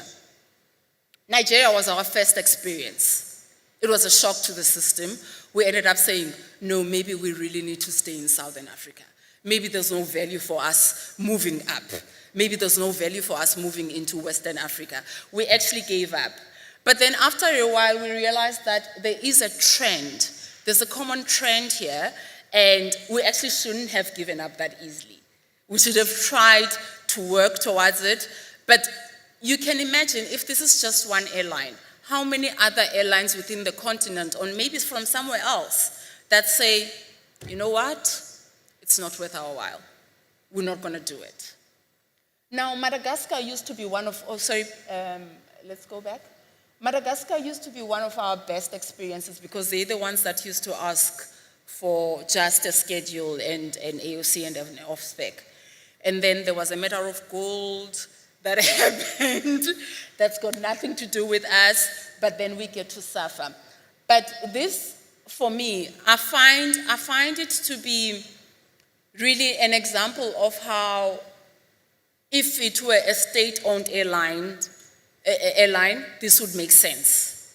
Because I believe that Madagascar believes that they are punishing South Africa, a state-owned airline in South Africa. South Africa will eventually come to the party and bring back our gold because there's nothing happening. This is a political decision. This is a diplomatic decision. What they don't understand is that Airlink is actually privately owned. And what this shows me is that Africa seems to believe that all airlines, to a certain extent, are flag carriers, and all decisions are made at ministerial level and at presidential level, and therefore, anything that gets done should be for or against, depending on the politics between the two countries. And it's a good sign that we're still far behind if this is how we're thinking. It means that your privately owned airlines or your new upcoming airlines are never really gonna get any good and nice favors and the benefits of what aviation is supposed to bring to us for as long as we think everything is done at a political level and not at a trade level and not considering what aviation does and brings to your different country. Thank you. So this was my attempt at not mentioning countries in terms of what the costs are. But this is a table I've had for a number of years, just in comparison with what we experience. And again, go back to that 1,000 rands that Funke spoke about, and that's about, give or take, $60, $60 US, and compare that to what Airlink has had to pay. And I think the biggest amount I'm seeing here is 13,000 USDs. And this was in 2018. And sadly, most of these countries, we decided we're not going to fly to them, because you start thinking, if the F4P is this much, what are the ground handling costs? What's everything else? When will it end? When does it end? If it starts here at this point. And in some countries, you find that your ground handling is actually done by your competitor. And where's the competition laws? You know, how are we going to make sure that it's a fair play if our ground handler is our competitor from there and there's no choices? And I'm not saying we're great, we're not necessarily the best out there, but at least at Airlink, not at Airlink, at South Africa, you get an opportunity to self-handle, or you get Menzies, or you get, there's another one that there's quite a couple. I think you've got a choice of about 4. You don't get told this is who you will use, the end. Because then it means that the costs increase. You will see that for our aircraft type, we've got Embraer 190 and Embraer 170.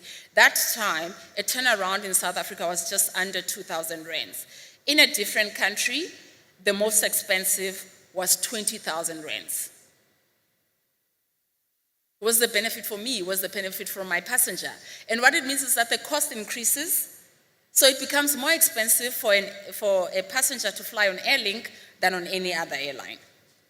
Now, I know most of you know this more than me, if you can move on to the next slide. But I did a little bit of reading, and I saw that Article 16 says that this inspection of aircraft is not actually supposed to happen in my country. It's supposed to happen in your country. You're supposed to do the ramp inspection because you don't have oversight over me. But you've got oversight over your country. But I must pay you to come in and do something that is not for my law, and at some point you're going to do some shopping in Sandton or in Eastgate, or somewhere, in Waterfall, simply because you want to spend the time there. I think we really need to look at the benefit of this. And I know that there's quick money in the FOP, but we're not thinking of the long-term effect of what this does. And I'm not going to go through the articles because I know you know them better than me, but with my reading, this is what I got and this is how I interpreted them. And I'm of the view that we need to go back to the basics of what ICAO meant when they started speaking about safety. And we need to start seeing how that can work best for us. If you can move on to the next slide, please. So the other barriers that we've seen is that, and this was mentioned, that SAATM gets signed at a very senior political level, at presidential level, at ministerial level, even at DCA level, but it doesn't get ratified. By this, we don't get to feel it tangibly, we don't get to see it in the operations, we don't get to see it in the implementation, we don't get to see it in the cost, we don't get to see it in the process as operators. And then there's the timelines that we spoke about also when it comes to designation. Between diplomatic channels and the different CAAs and it coming to us, we've had a designation lost in the process for a good 2 years. That's 2 years lost of people connecting with the rest of the continent. There's also the unequal treatment of national carriers and of contracting states. And you see this in maybe them getting contact stands, them getting the nicer cute and cas, the check-in counters, and in the costs that they get to pay, contact stands at the airport, and the costs that they get to pay, you find that the special costs that foreign operators have to pay, the special deposits that foreign operators have to pay, but actually the national carrier or the carriers of that state don't do this. And then the anti-competitive clause, the good doctor that spoke before me did mention that we don't like as airlines to be told who to cooperate with. So much as we want the environment for cooperation to be there, we don't want to be told in our BASA that this is who you must cooperate with, because then it becomes anti-competitive. At implementation stage, it then gets to a point where, but you are supposed to cooperate with our airline before you can move forward.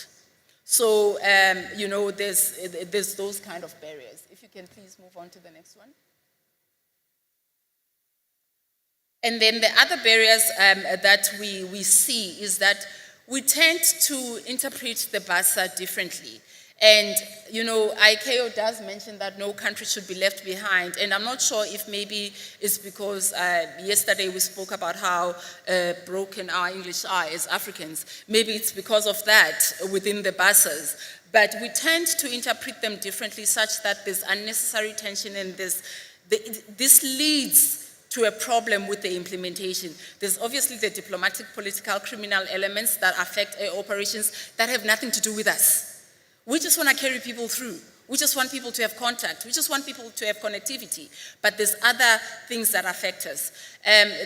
We need to digitalize. I was part of a conversation between a gentleman from the Nigerian Civil Aviation Authority and our Civil Aviation Authority, and they were getting excited about this new platform that they've got for digitalization. We want to see that. We want to see that fast, because a lot of our documents get lost in the system. And one of the things that I know that South Africa is guilty of is the two centers of authority when it comes to regulation. You get a safety regulator, you get an economic regulator. Somehow things get lost and people don't speak to each other. But what I've established and what I've seen is that the Civil Aviation Authority, peer-to-peer, there's a lot of respect there. They can actually get to resolve things. But if there's a different layer, if there's two centers of power, then we, as the operator, then end up, we end up suffering because we're speaking to the wrong authority, or the two authorities are not speaking to each other. There's no respect between the authorities. And I find that the minute I start speaking to our DCA and I say to them, please speak to this CAA, things do get resolved. But that takes a lot of time because there's processes and procedures that one has to go through. And then the repatriation of funds. That becomes something that we as airlines worry about a lot when we try to fly to the rest of the continent. But where it starts is actually the cash sales. We keep mentioning that there's over 1 billion people in Africa, but there's only 1.9%, or is it 2% of traffic? Okay. We get misleading metadata because we get the data to decide if we're going to fly to a different country or not. But then it looks like there's no traffic demand because a lot of the sales are done in cash. So we need to work towards making sure that IATA does what IATA needs to do so that we can be able to get the right data for us to be able to read it and ensure that there actually is traffic demand where we need to go. I'm almost done. The impact of all of this that I've mentioned now, the negativity, is that we get connectivity held back. There's regression in SAATM. There's an increase in passenger costs. We've got partnerships that we have to have under duress, longer travel time, delayed operations. There's a trust deficit, especially for us as an operator, because we make a promise by virtue of saying, let's get an FOP to fly here. We're making a promise. We're basically sending a signal that we're going to fly to your country, and then there's all these barriers, and then it stops 4 years down the line. We haven't started. There's now no trust, and the operations get cancelled. What are our wishes? We want a fair playing field. We want reciprocity. We want to find if you can harmonize safety. Maybe start doing it at an REC level, because yes, we speak about fragmentation, we speak about how large the continent is, but maybe if we can do it at a regional economic level, it will then be easier to manage, because then we'll get the best practices of each country from that REC, and then the RECs to RECs meet up together. We need the ratification of SAATM resolutions. Maybe we need to start creating penalties, you know, to say that, but you've signed up for this, but there's been no implementation for this long. There needs to be a punitive measure that works in a way that, you know, helps everybody else. We need to have healthy competition, and we need to have dispute resolution by AFCAC that actually works in favor of the airlines and also the passengers. And we find a way of working well together. And then, I think also the one last thing that I would like to mention is that perhaps we need to consider giving AFRA an observer status as a SAATM implementation body. Sorry, not observer status. I understand that they've only got observer status, but they don't have a voting status as a SAATM implementation body. Based on when YD was implemented and when SAATM was implemented, YD was first established in 1988, a lot of the airlines were state-owned. Now, a lot of airlines that are members of AFRA are not state-owned. They only really get the state to speak for them at designation level, but at that senior level, they're not speaking for them. We need to really consider saying, okay, AFRA will recognize you, we recognize your membership, we need to give you a different role that will then assist. It can't be that there's an expectation for something to work and to happen, but the operators of that thing don't have voting rights. And we need to consider the overhaul of the BASA framework.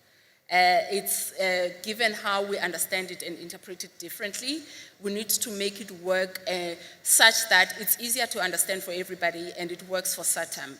And we have to definitely have reciprocity. And wide implementation organs, they also need to have timelines, accountability, clear key performance indicators, and I definitely believe in penalties if nothing is done. I think I've spent too much of your time. I'm going to leave it here. I've got a lot to talk about, but I hope you enjoyed this. Thank you.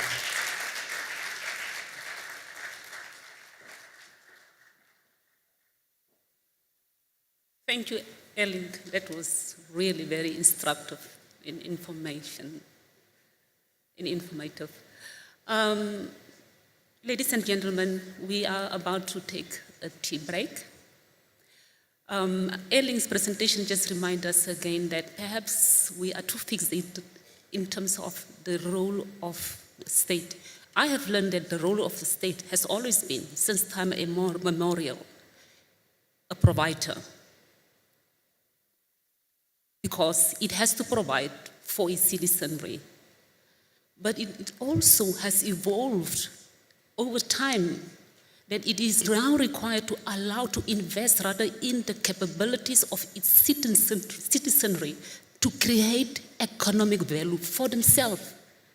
So I think one could safely conclude that it is time for us to move our states forward so that they allow us the creative ability to create economic opportunities for ourselves by leveling only the commercial opportunities for everybody, invest in education, and then allow citizens to be more innovative and creative. Before we take our tea break, I would like to allow the Vice President of IATA, Camille, an opportunity to, from an airline perspective, give us his insight after this insightful presentation from Erling, as well as the previous presentations and remarks from our guest speakers. Camille, please come to the front.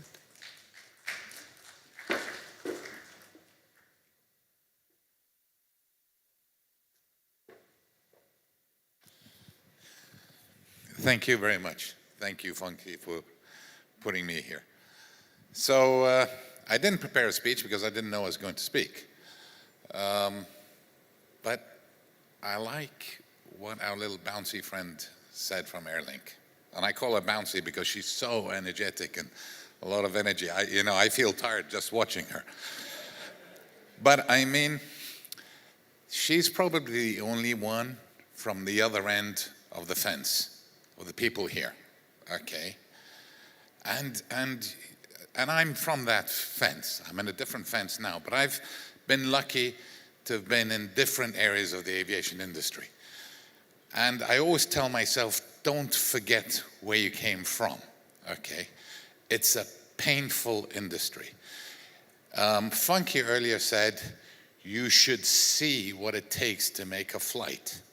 I have a slide that took me almost 2 weeks, an animated slide that almost took me 2 weeks to demonstrate time, energy, cost, and the thousands of stakeholders that are involved to make that one flight. So if you have an airline that's doing 100 flights a day, this is happening hundreds and hundreds of times for this one airline. All right, so Bouncy that's her official name now, okay, actually pointed out one specific area of pains and aches, and it's quite related to what she's talking about and when it comes to SAATM. And she's absolutely right. Every airline goes through this. So in my older days, we had at one time one of the strongest MROs in the GCC. So that was base and outstations. And I was being audited by foreign operators 52 times a year. 52 times a year. So we actually had employees, trained auditors, to receive these auditors every single day of the working year, all right, for the same thing. And so it's cost, money, time, disruption, and so on and so forth. And so there is, everybody's agreed. I challenge anybody to say that SAATM's not good. I truly do, okay? Because it takes less than 3 minutes to prove it. And I think time and time again, it's been proven, so I mean, we should move on from there. Today, Funky's put on, or demonstrated, what we are expecting down the road, and hopefully how we're going to be doing it. It's going to be complicated. Nobody said it's easy, okay? It's been done before, but under different environments, but it's doable. There's a lot that have been said that's true. It's doable, and I think the industry will work together to achieve this, okay? But we have to remember the point that Bouncy made today. We have to remember that it's about facilitating the airlines to operate from point A to B to C, okay? And that's the whole objective. Otherwise, this whole exercise is a waste of time. And it's complicated. So my office, so let me just jump back a bit for the people that don't understand what IATA is. IATA was created a year after ICAO, actually 4 months after ICAO. So when ICAO was created in December of '44, IATA was created in Feb of, or March of '45. ICAO was created in Chicago in a war zone. The airlines are smarter. We did it in Cuba, so it was better drinks, nice cigars, and so on, okay? The intent is one. The mission and vision actually are identical. The sustainable, safe growth of the aviation industry.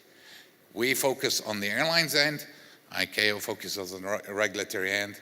And if you see, we have almost a husband and wife relationship. We are completely always together on our decisions, and we hope that we can drive it forward. From these two entities, there's many other entities, but basically that's the setup. So IATA is divided into 5 regions, starting from America, Europe, Africa, and the Middle East, ASPAC, and China. And that's how we operate. So I've taken the green light from IATA's top management to apply Focus Africa 2023.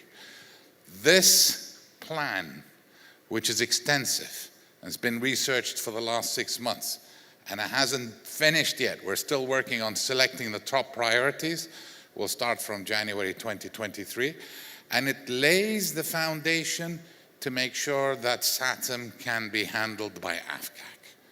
We're working hand in hand with AFCAC and with many other agencies and organizations and authorities, but we also have the initiative to support airports, NSPs, airlines, ground handlers, fuelers, security, safety, and so on and so forth.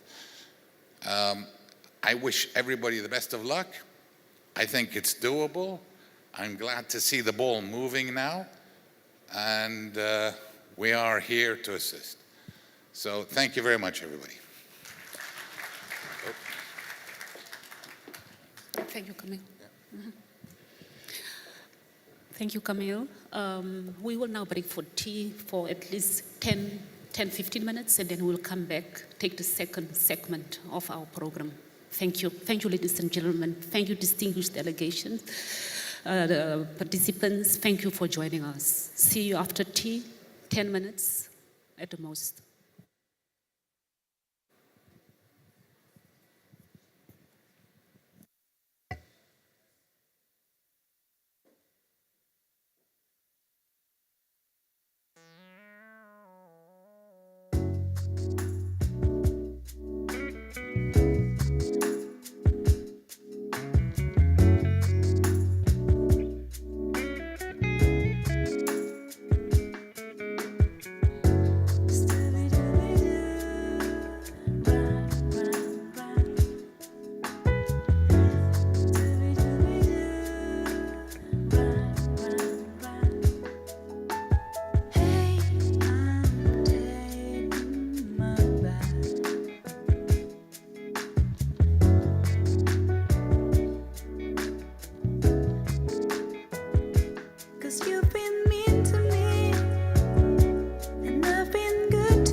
spend the time when I'm in need.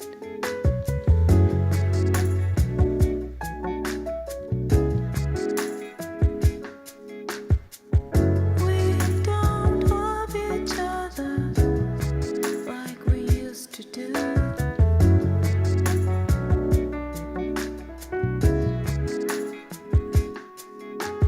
Hey, I'm taking my bed and I'm running away now.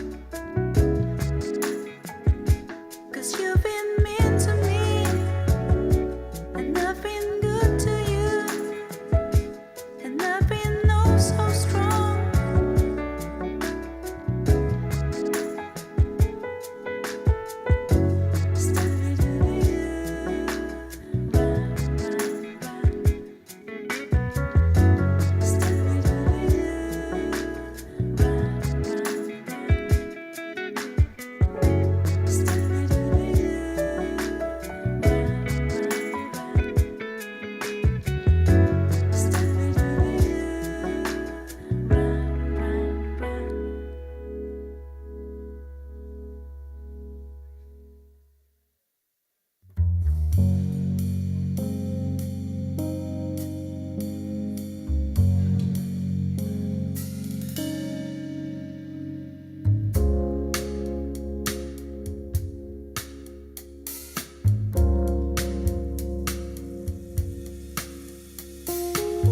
Can you hear me calling out your name? You know that I'm falling and I don't know what to say. I'll speak a little louder, I'll even shout. You know that I'm proud and I can't get the words out. Oh,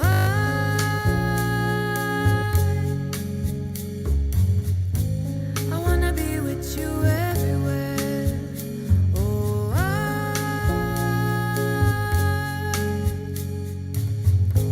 I wanna be with you everywhere. Wanna be with you everywhere.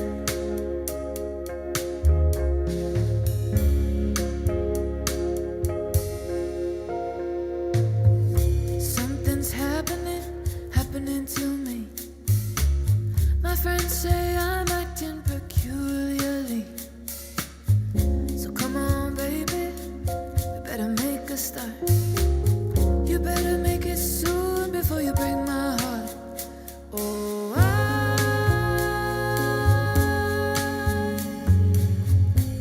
I wanna be with you everywhere. Oh,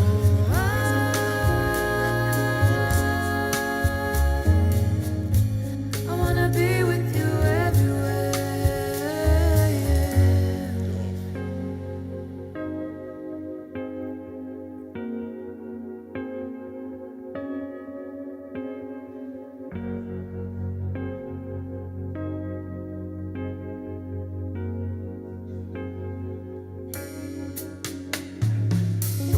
Can you hear me calling out your name? You know that I'm falling and I don't know what to say. Oh, come along, baby, we better make a start. Better make it soon before you break my heart. Oh, I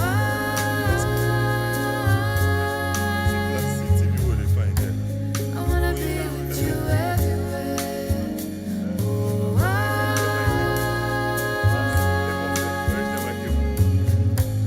wanna be with you everywhere.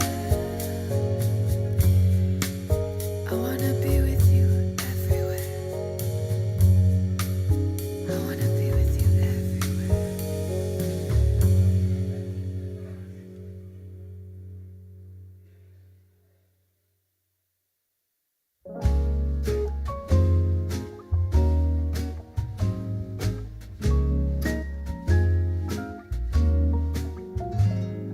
Watching in slow motion in my foolish lover's game. In this endless motion, finally, lovers know no shame. Turning and returning to to some secret place inside. Watching in slow motion as you turn to me and say, take my breath away. Take my breath away. Take my breath away. Take my breath away. Watching, I keep waiting, still anticipating love. Never hesitating to become the faded ones. Turning and returning to some secret place inside.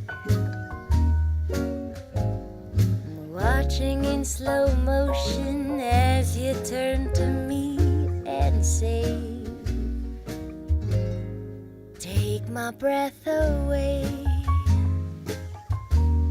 Take my breath away. Take my breath away. Take my breath away.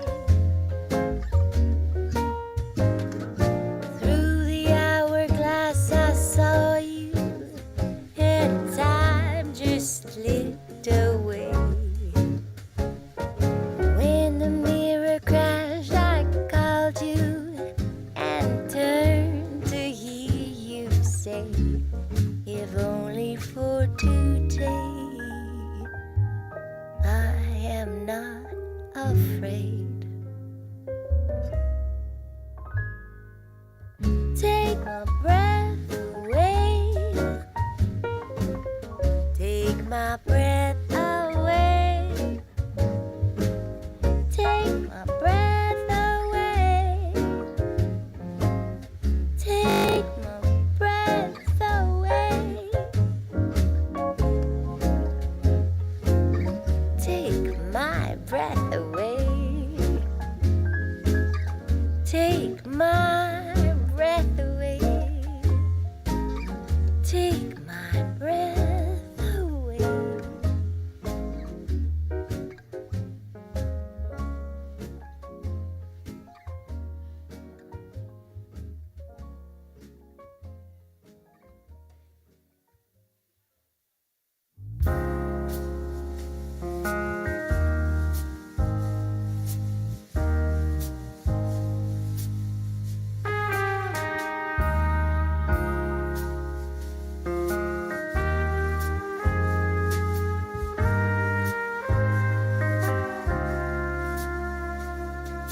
Come on, baby, dry your eyes, wipe your tears. I never like to see you cry. Won't you please forgive me?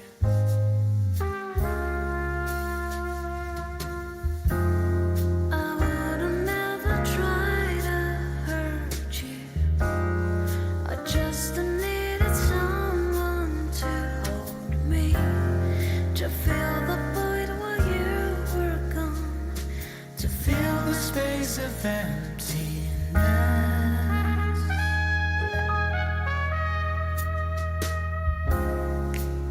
I'm only human, a flesh and blood from me.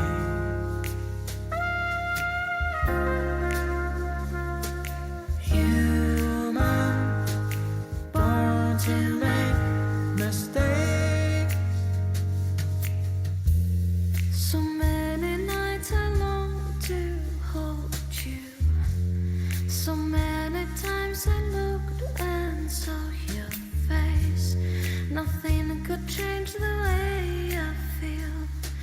No one else could ever take your place. I'm only human, a flesh and blood of me.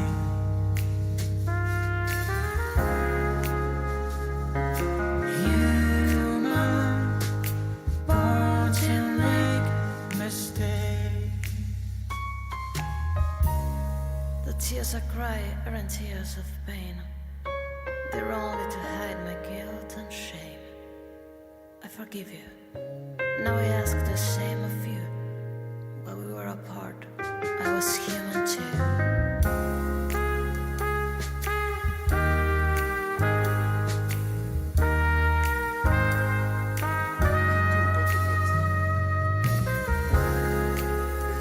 I'm only human, a flesh and blood. I'm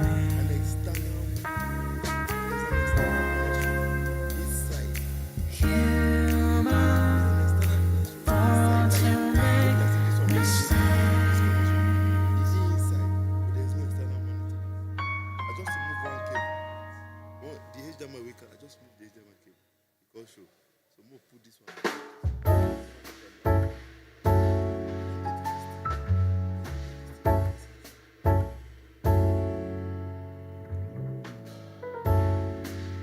Here I go out to sea again.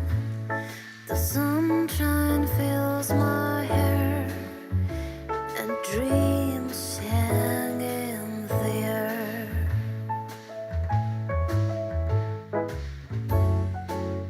Ghosts in the sky and in my blue eyes. You know it feels unfair. There's magic anywhere.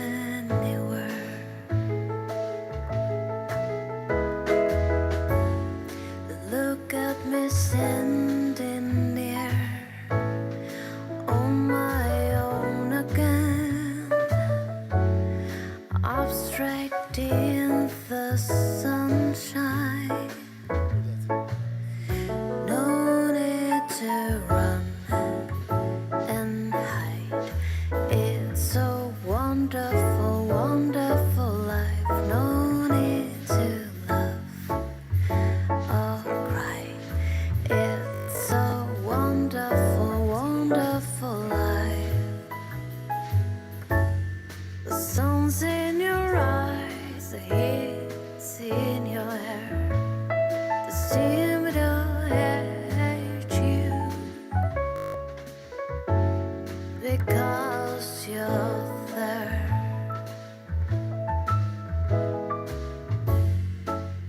And I need a friend. Oh, I need a friend to make me happy. Now stand here on my own. Look at me standing here on my own again. Up straight in the sunshine. No need to run and hide. It's a wonderful, wonderful life. No need to laugh or cry. It's a wonderful, wonderful life. Oh, I need a friend. Oh, I need a friend. It's a wonderful, wonderful life.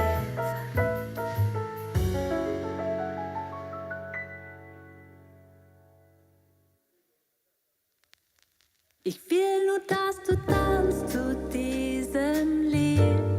Ich will nur, dass du glücklich bist, Marie.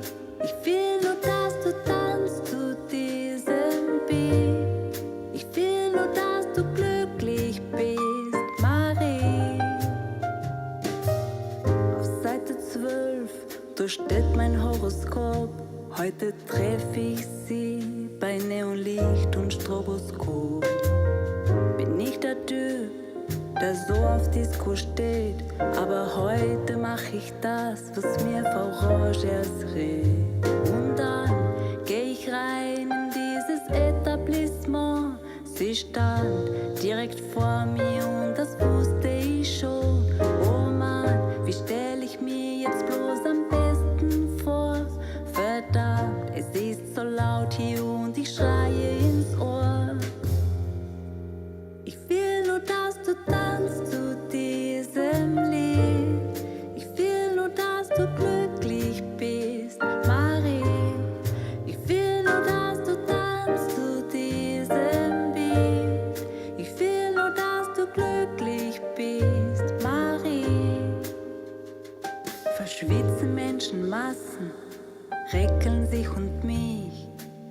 steig über Scherben, du, ich suche nur dich.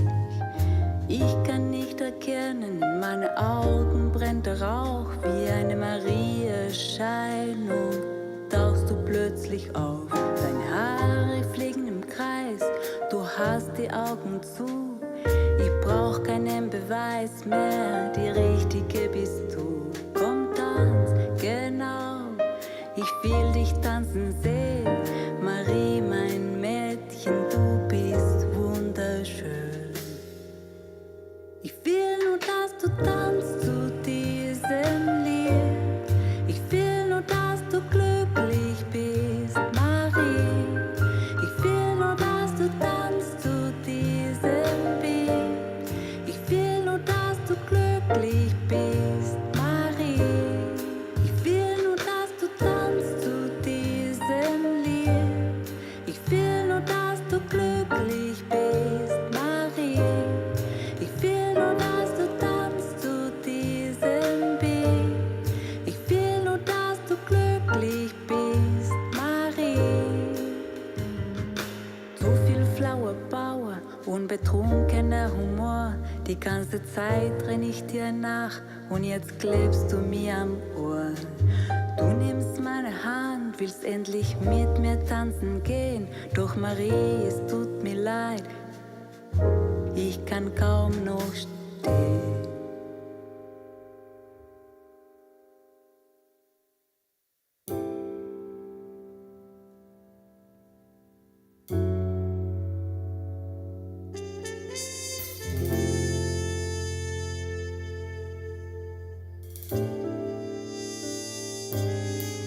You know you love me, I know you care.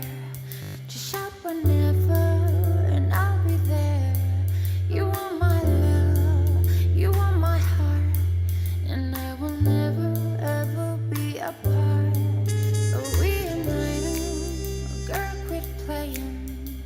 We're just friends, what are you saying? Said there's another, look right in my eyes. My first love broke my heart for the first time, and I was like, baby, baby, baby, ooh, like, baby, baby, baby, ooh, baby, baby, baby, ooh. Thought you'd always be mine. For you, I would have done whatever, and I just can't believe we ain't together. And I wanna play it cool, but I'm losing you. I'll buy you anything, I'll buy you any ring. And I'm in pieces, baby, fix me. And just shake me till you wake me from these bad dreams. I'm going down, down, down. And I just can't believe my first love won't be around. I'm like, baby, baby, baby, ooh, like, baby, baby, baby, no. Baby, baby, baby, ooh, thought you'd always be mine. Baby,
wanna jam it with you.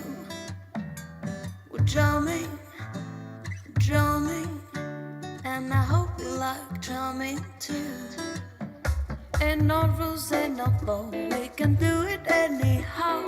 Cause I will see you through. Cause every day we pay the price with a little sacrifice. Drumming till the drum is through. We're drumming.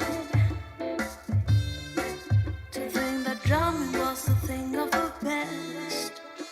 We're drumming. And I hope this drum is gonna last. No bullet can stop us now. We neither beg, no, we won't bow. Neither can be but no sword. We all defend the right. Judge our children must unite. Your life is worth much more than gold. We're drumming, drumming, drumming. We're drumming in the name of the Lord. We're drumming, drumming, drumming. We're drumming where the strife from your holy Mount Zion, holy Mount Zion. Just seated in Mount Zion, arrows of creation. Drumming, drumming, drumming, drumming what you want.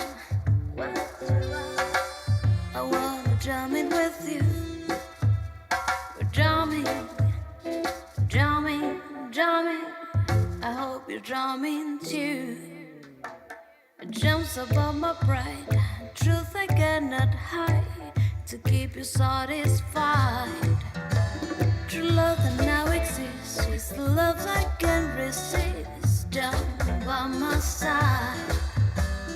Drumming and drumming and drumming. Drumming and drumming and drumming. Hope you like drumming too. Drumming, drumming, drumming. I wanna drum with you.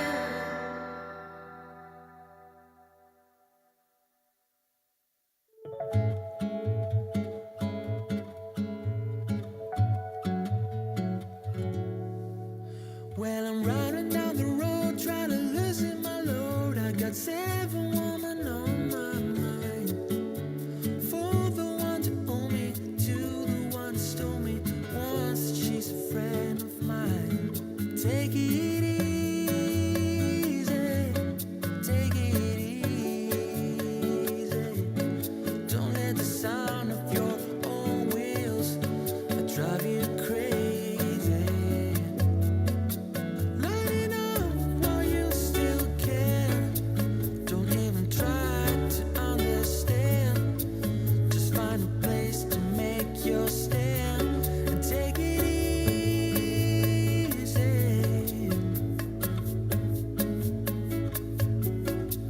Well, I'm standing on the corner in Winslow, Arizona. Such a fine sight to see.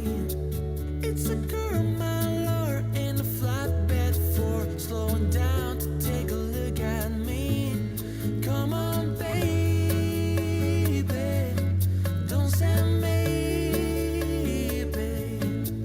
I gotta know if your sweet love is gonna save me. We may lose and we may win, though we'll never be here again. So open up and climb in. So take it easy.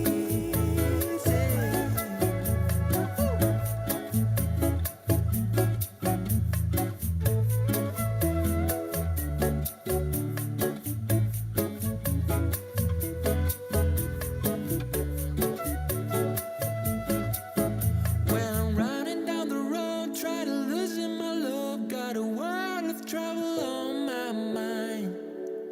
Looking for a lover who won't blow my cover. She is so hard to find. Take it easy, take it easy. Don't let the sound of your own wheels make you crazy. Come on, baby, don't say maybe. I gotta know if your sweet love is gonna save me.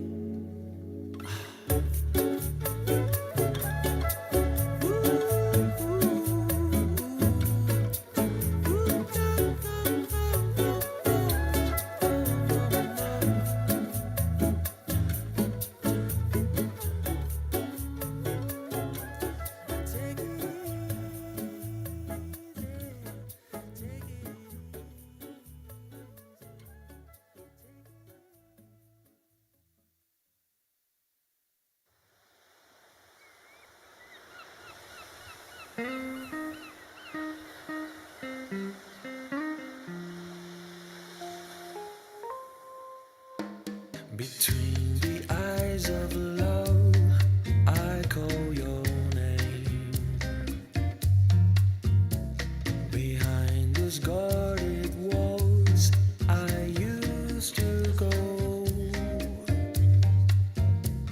Upon a summer wind, there's a certain melody takes me back to the place that I know.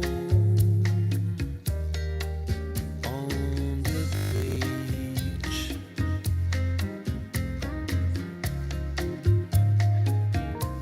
down on the beach, down on the beach.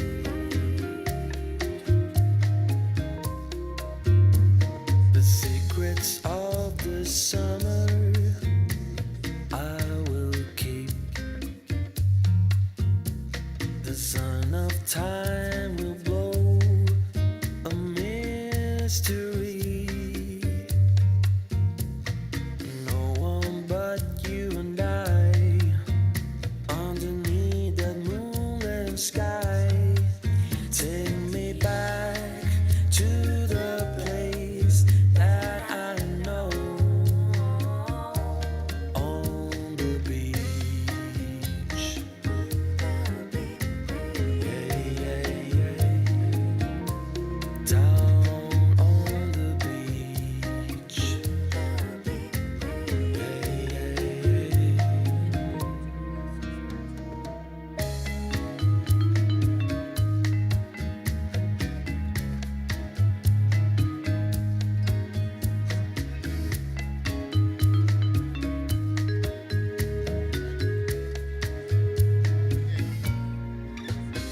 Forever in my dreams, my heart will be hanging on to these sweet memories. A day of strange desire, a night that burned like fire.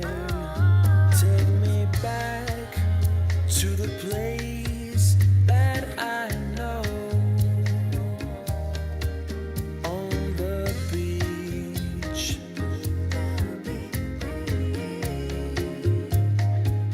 Down on the beach. Down on the beach. Yeah, yeah, yeah. On the beach. Yeah, yeah, yeah.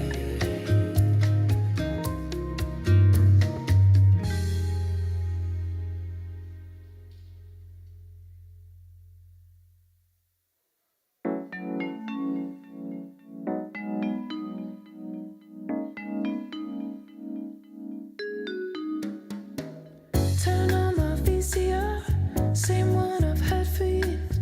James Brown on the Tammy Show, same tape I've had for years. I sit in my old car, same one I've had for years. Old batteries running down, it ran for years and years. Turn on the radio, the static hurts my eyes. Tell me where I should go, I ain't been out in years. Turn on the stereo, it's played for years and years. I know this Renaissance, it's all I own. When the world is running down, you make the best of what's still around.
same one I've had for years.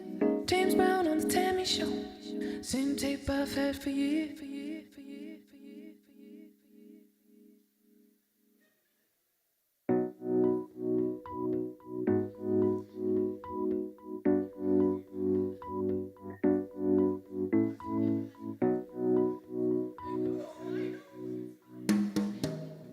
Two people living in the age of life. Our people running out of dreams and time. I can hear it when you tell me so. I can feel it, but I can't let go. Two people gotta stick together and love one another. Save it for a rainy day. Some people gotta stay wherever and give one another shelter on a rainy day.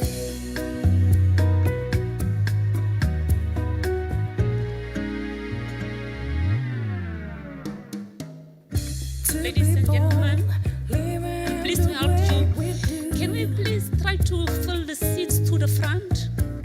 Move Our to the front, people please. trying to keep alive.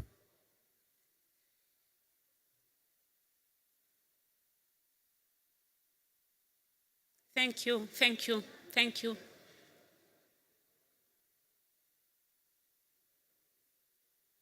This is the last and final stretch. We promise we're not going to keep you longer than necessary. But it's important that we are together as like a close-knit family. And that's why I'm asking those ones at the far end, come a little bit to the front, please.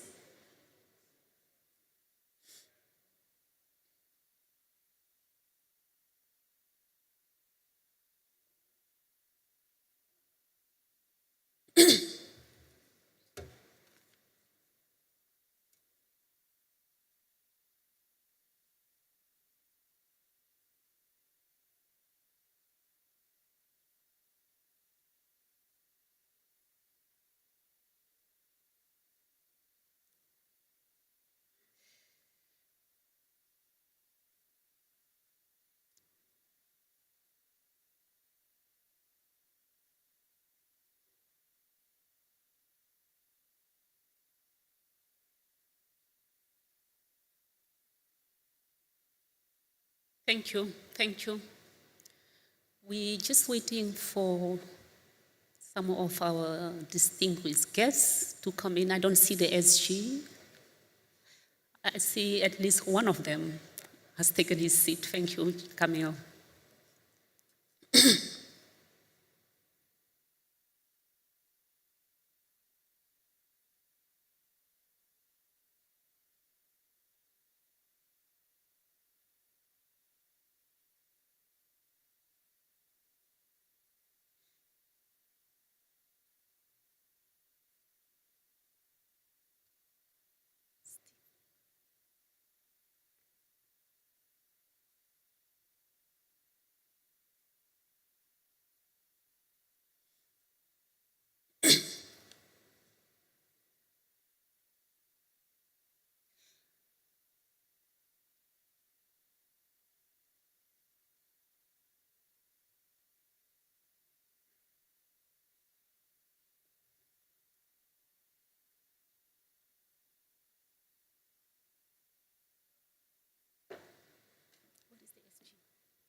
What is the SG? Would you check quickly before we start? Whilst we're waiting for the SG AVCAC to come in or to join us, I have an announcement from the host. It is information on lunch arrangements. For delegates, it is announced that you will go back to the delegates room called Congress Magazine and Kano Room. Participants, for all of you, Oriental Restaurant, Zuma Grill. All venues are the same as yesterday, and your coupons will be given or distributed to you at the entrance of those two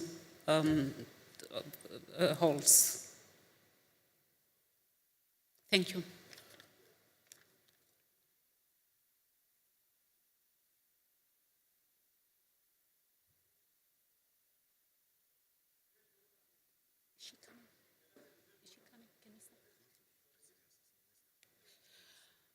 Okay, I'm advised that we can start. The next segment, we would have the EU sharing with us its liberalization and integration experience from the EU perspective. EASA, EU, would you please come to the front?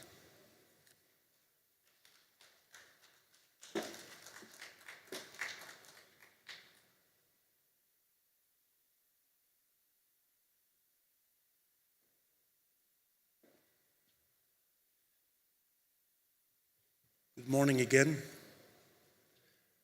I am formally announcing a stern diplomatic incident about the fact that the European Union speaks and save Camille, all the big shots have gone. But it will be very nice to do things with you. I am,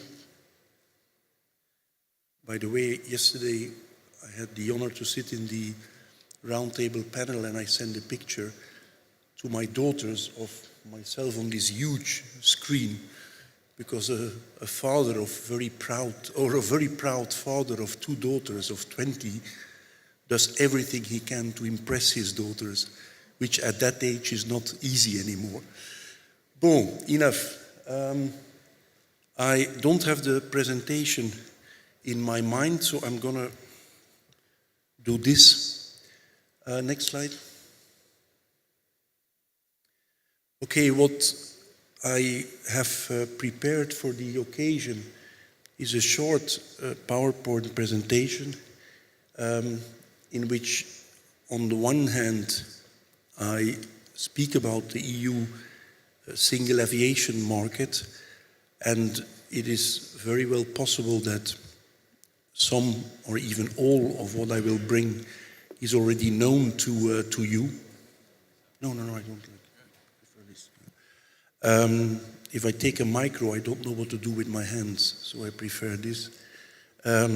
So is to give you a bit of a general insight in a few aspects of the single aviation market as it has been built in Europe, and then a few, it's arrogant to say, lessons or elements for your learning, which I think could usefully be deducted from this European experience in relation to your attempts to build an African single aviation market. Next.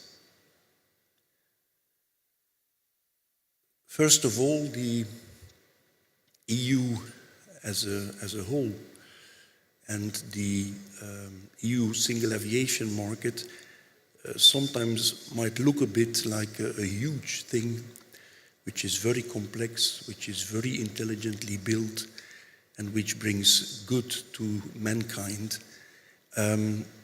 We should remind ourselves that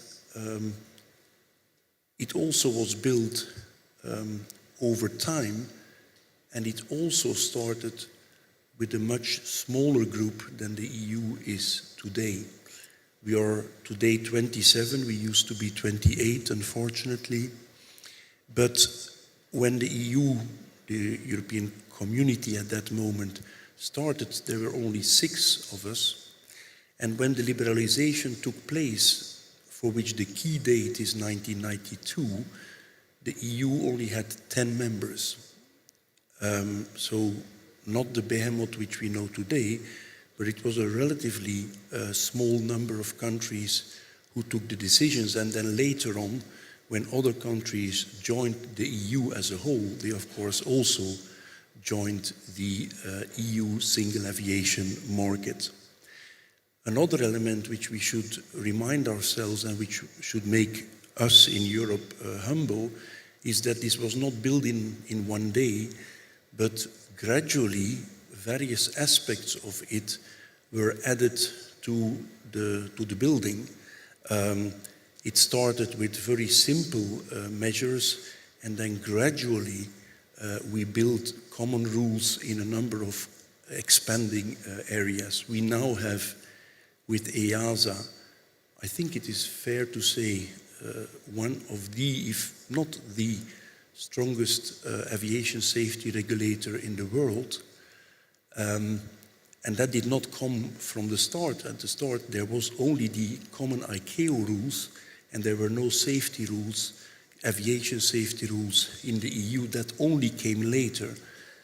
Security rules, the same. There were originally no aviation security rules in the aviation single market, but the limited, as we know, ICAO rules were the ones which member states applied, and it was only after 9/11 that a legislative framework in security was created. So important to realize that this was not built in one day, but that in fact it was built gradually, and I'll come back to that in relation to SAATM. As I indicated, the EU, which European Community was created in 1957, and the single aviation market was ended or finalized in 1992. So it has taken decades also in Europe to build this single aviation construction. So if people are, with regard to SAATM, saying things take long, no worries, it's logical that such a complex thing takes long to build. Next slide.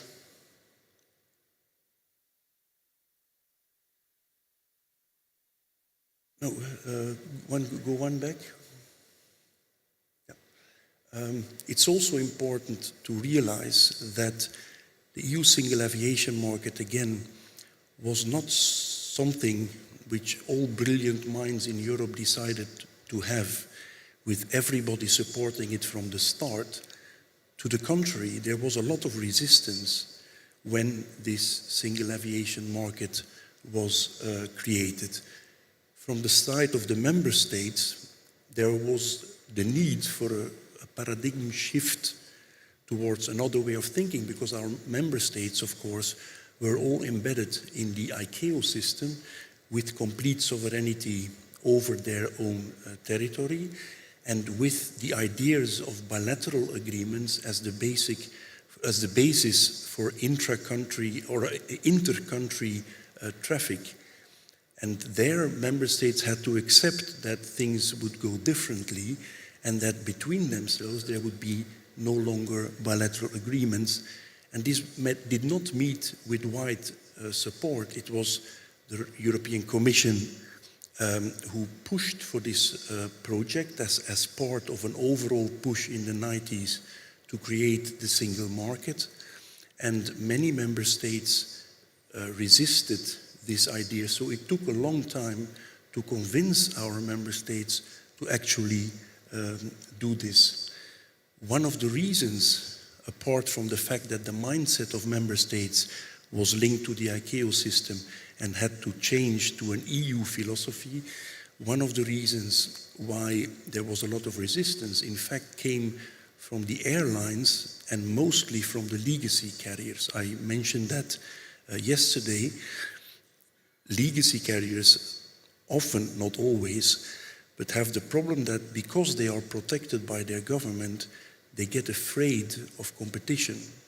So some of the legacy carriers in Europe, which we see still today, and which are now profiting hugely from this internal market, were very much opposed to this because they feared the competition. As I said yesterday, we should focus on the size of the pie and not who eats it. Yes, the market share of many carriers has diminished, but the pie has become so much bigger that everybody eats more pie than before. And that is in fact what also happened in Europe. But don't believe or don't think that if you see resistance in Africa against SAATM, that this is an African thing. It's a logical, natural thing if you open things up to competition. And that's also why I said yesterday, if you take fundamental policy decisions on the direction of your air transport, listen to the air carriers, of course, but do not let them decide the direction you take. Another element, but that's a technical issue, is that the Rome Treaty, which was the basis of the European community, is not very clear whether air transport is amongst the competences of the European Union. For rail and for road it is clear, for air it is much less clear, and it was in fact the European Court of Justice which intervened to make it clear to member states that for aviation common rules had to be developed. Next. As I said, this did not come in one day. The European community existed 30 years before aviation got, or before we got the single aviation market. But the actual process of liberalizing took a few years and did not go in one step.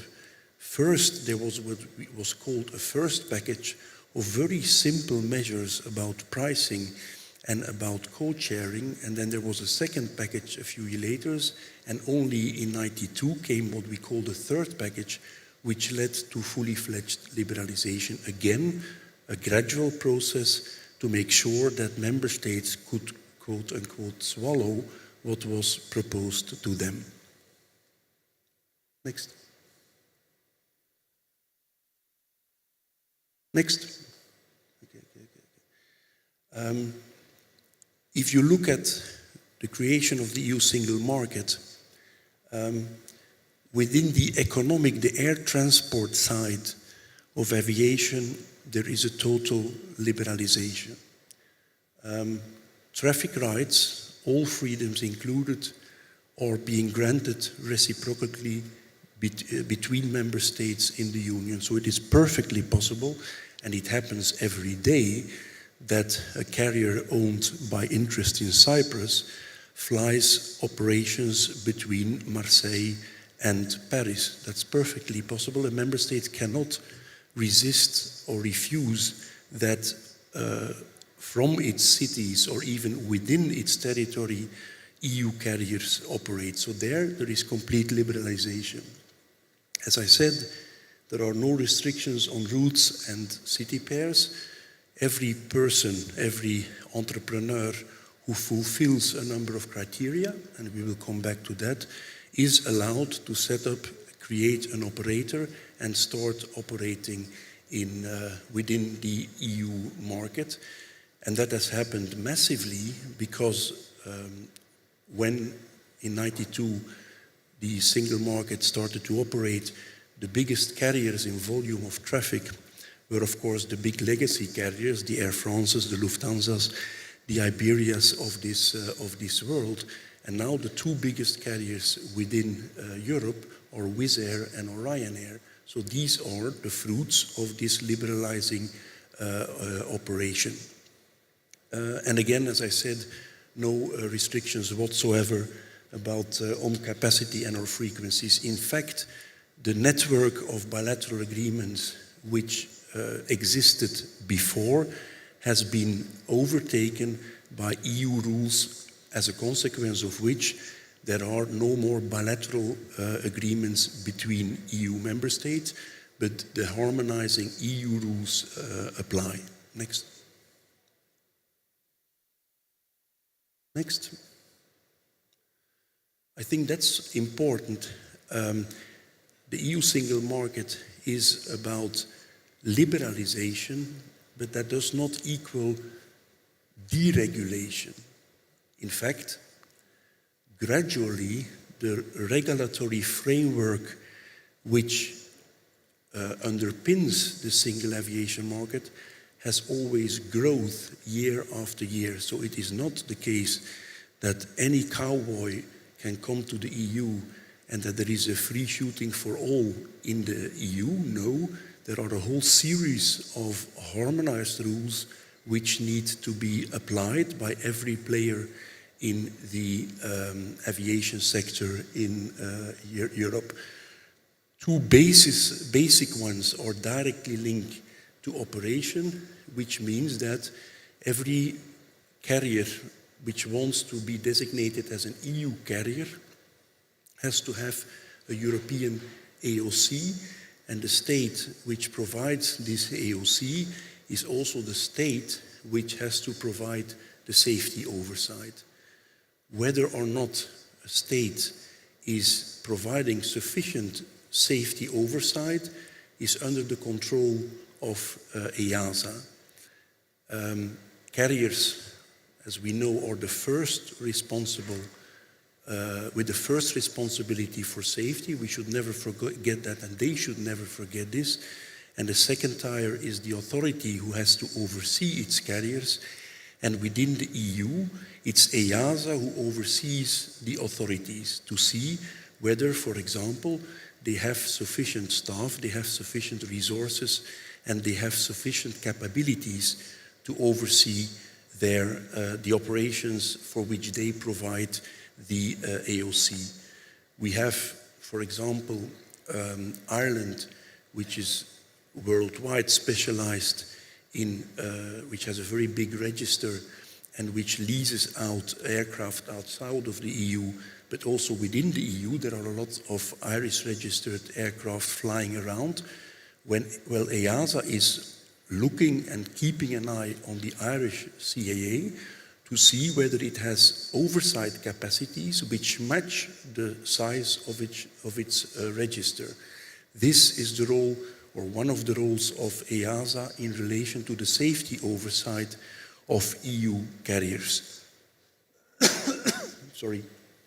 The second element, which is key if you want to operate, if you want to create an EU carrier, is that you have to have an EU operating license, which is being provided by one specific member state, but according to common European rules, and where the European Commission is the body that keeps an eye. If a member state would provide an operating license without having checked whether the EU rules are respected, then it will be for the Commission to chase the member states and oblige it into doing its job, or in obliging it to stop providing operating licenses. This operating license is a batch of a few things. There is a control whether there is a financial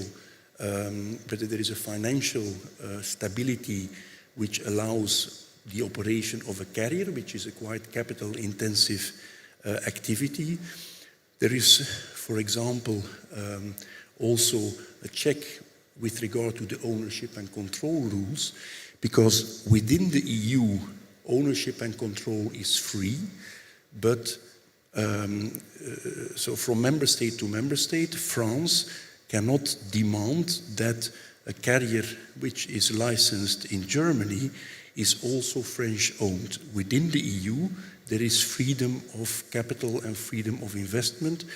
However, to be an EU carrier, you need to have 51% of EU-controlled interest. So the level of control and the level of capital is decided at the EU level, is no longer decided at the national level.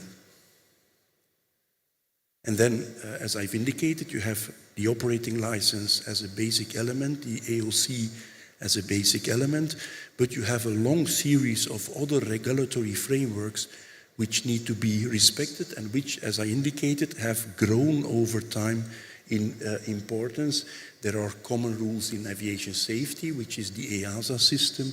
There are common rules in security, overseen by the European Commission also.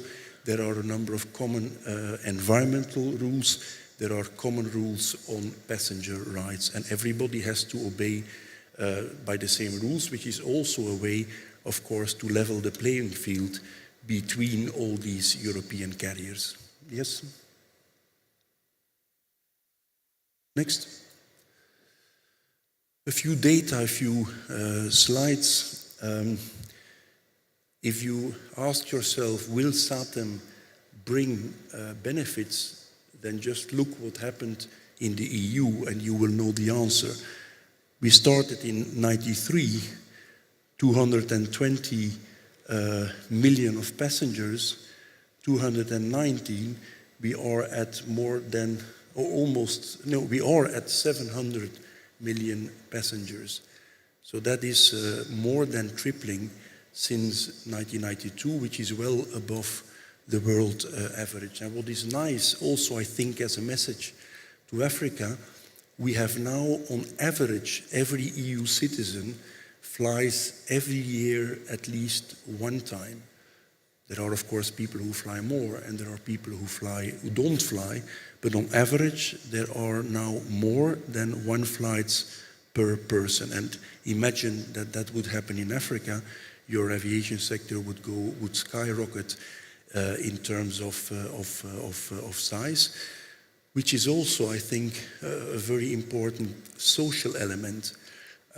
Aviation is very often seen first and foremost as an economic sector. For me, it is of course an economic sector and it brings value to the economy, but in my view, personally, I think that the biggest value which aviation brings is that it's a social activity. It is, the essence of aviation is that it brings people together, and I always say people who talk to each other don't fight each other.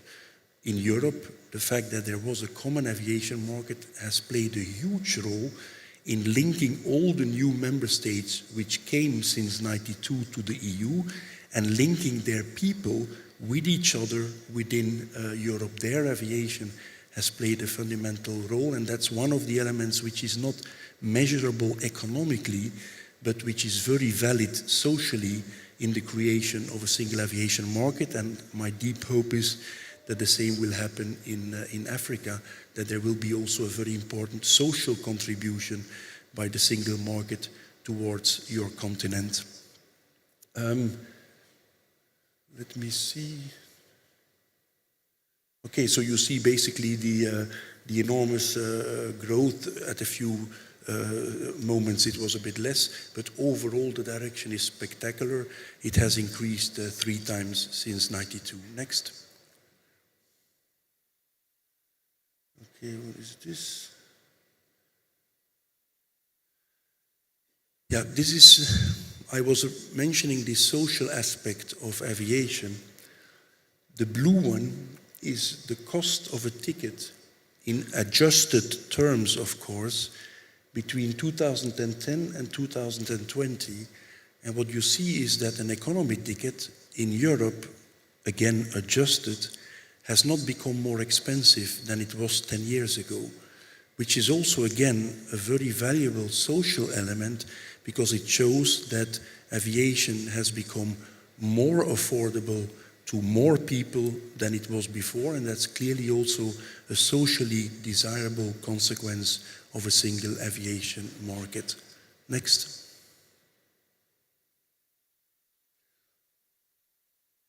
What we have also seen is not just a growth of traffic, but also within routes an enormous growth in competition, which of course explains why prices of tickets have remained quite stable, because there has been an enormous amount of routes where originally there was only one carrier, or under the traditional bilateral system, 2 carriers, which basically divided the market between themselves. We have seen an enormous growth of routes where there were 3 carriers competing with each other, which also has very important economic and social benefits.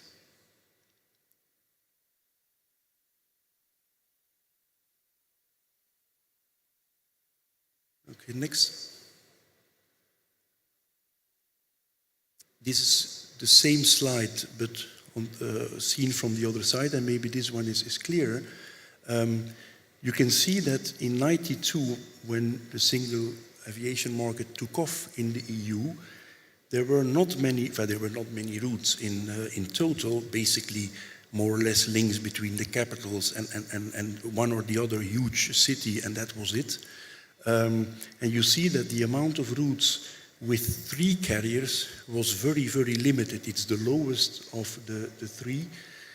Most of the routes had only 1 carrier, so 0 competition, and the number of routes in red were a duopoly, which unfortunately often meant that this was a carved up market between 2 protected carriers, so there was no competition as to price here.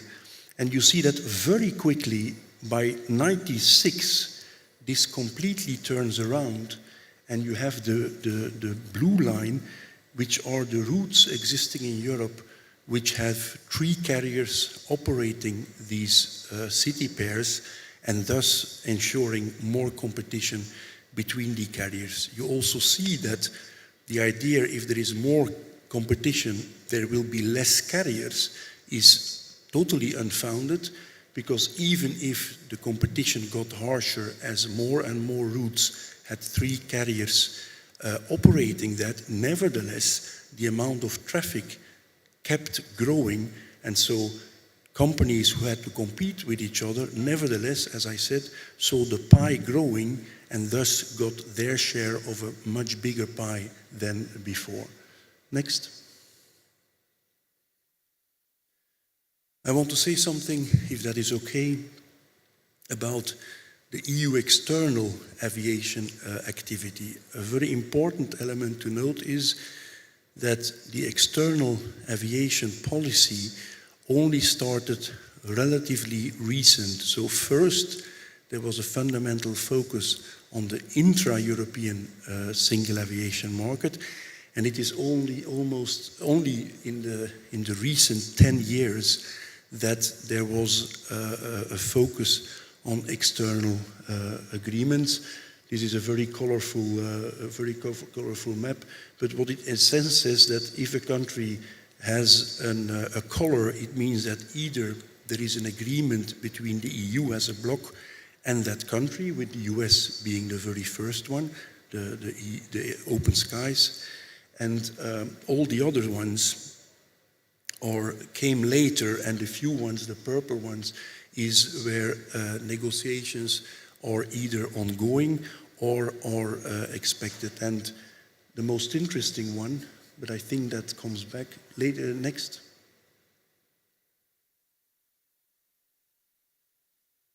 Next. This is the one I wanted to point on. That's the most recent one. It is in essence an open skies agreement. It's not totally open. That's too early, but there is a huge element of liberalization between the EU as a bloc and between ASEAN as a bloc. And personally, I think this is going to be a game changer, because it will get noted in the whole world. Because from an EU perspective, as well as from an ASEAN perspective, people realized that the traffic, the direct traffic between EU and ASEAN is much smaller than people think, because you have 2 very rich and very or regions with lots of inhabitants, and nevertheless the direct operations are relatively limited. So everybody feels that there is a huge scope for growth between the 2, and that is what has happened. And I also think we had a discussion with the AFCAC leadership, Angeline and Ade Funke, in Brussels 2 weeks ago. The EU is, or can be, one source of, let's say, inspiration for your work, but another source of inspiration can be the ASEAN system, because they have never gone through a supranational system. They are still intragovernmental, and nevertheless, they have very gradually been able to integrate their market, not fully, but nevertheless to an important extent. So also there is inspiration to be gotten. Next. This is a slide just to say what happened in 2 cases, one between the EU and Morocco, and one between the EU and Tunisia. And EU and Morocco concluded already, let me say, 10, 15 years ago, they created a comprehensive air traffic agreement, and Tunisia did not. There is an agreement negotiated, but it doesn't get signed, and it is not operating. And what you see is, but I should have chosen another color, you have the blue line, which is the case of Morocco, and which indicates how the Moroccan EU traffic has spectacularly grown from less than 4 million passengers in 2001 to more than 14 million passengers in 2019. Whereas if you look at the orange line, that is the EU-Tunisia bilateral traffic, it has in fact remained stable. It has not really grown. And then, of course, with COVID, it went down. So originally, there was much more traffic between the EU and Tunisia. Morocco concluded an agreement, and the end result is that traffic between the EU and Morocco has grown enormously. As I said before, imagine, you know what's the story, who was against the EU-Morocco agreement? Air Maroc and European legacy carriers. The European legacy carriers were afraid of Air Maroc, and Air Maroc was afraid of the EU legacy carriers. We have been able to overcome, and now the EU legacy carriers and our low-cost carriers and Air Maroc have profited enormously and have seen their part of the pie growing enormously. Next. This was about a few key elements of what the single European aviation market entails. I've tried to bring a few elements which I hope can be helpful to the extent it's not arrogant to say, but could maybe be of use in the work you are doing with regard to SAATM. As I indicated, small is beautiful.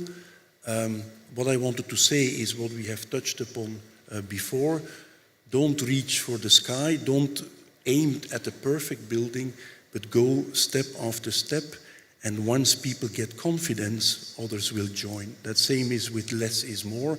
Start with a small group, and gradually the others will realize that they should be part of this. In that perspective, we think that the PIP is a good idea to the extent, of course, it materializes, and a number of states, even a limited number of states, decide to open up their markets in a very simple way through allowing fifth freedom to each other. That's a very small step. It's limited in number of countries involved, but once it gets concrete, it will attract attention by the others. Let the better not be the enemy, back again. Let the better not be the enemy of the good. In the ideal world, if you want to have a single aviation market, there is tons of things you need. You need a harmonized safety system, you need security rules, you need fiscal rules, you need all kinds of things which ideally would be there to make your single aviation market function. Now the message is, work on these things, but don't wait until they have been realized before you move forward with your single aviation market. Don't reach again for the skies. We have this morning heard this, I must say, brilliant presentation of the colleague from Airlink. There are very concrete things which need to improve if we want to profit from SAATM. And you have to work on them, you have to try to improve, you have to convince governments, but do not wait until everything has been done before you take the step towards SAATM. Another example, fiscal rules. Even in the EU, we didn't ever harmonize fiscal rules. Visa policy, it's clear that if there is a SAATM and harmonized visa policy, you will profit more from SAATM, but that's not in your hands. That's the Ministry of Interior. That's not for aviators to decide. So make the point, but in the meantime, move forward and concentrate on these impediments on which you have control. We heard about the costs involved in getting a foreign operator license. These are normally things which the aviators and the authorities in aviation decide themselves. So focus on them to improve so that you can reap more benefits from SAATM. Not everything in one go I have already explained. Who decides? I had the brilliant idea to include that, but I've forgotten why I put that in. For sure it was a fantastic idea, but we keep it there.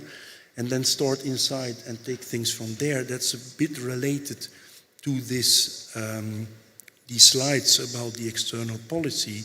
Focus on the internal and do not reflect yet about an external dimension.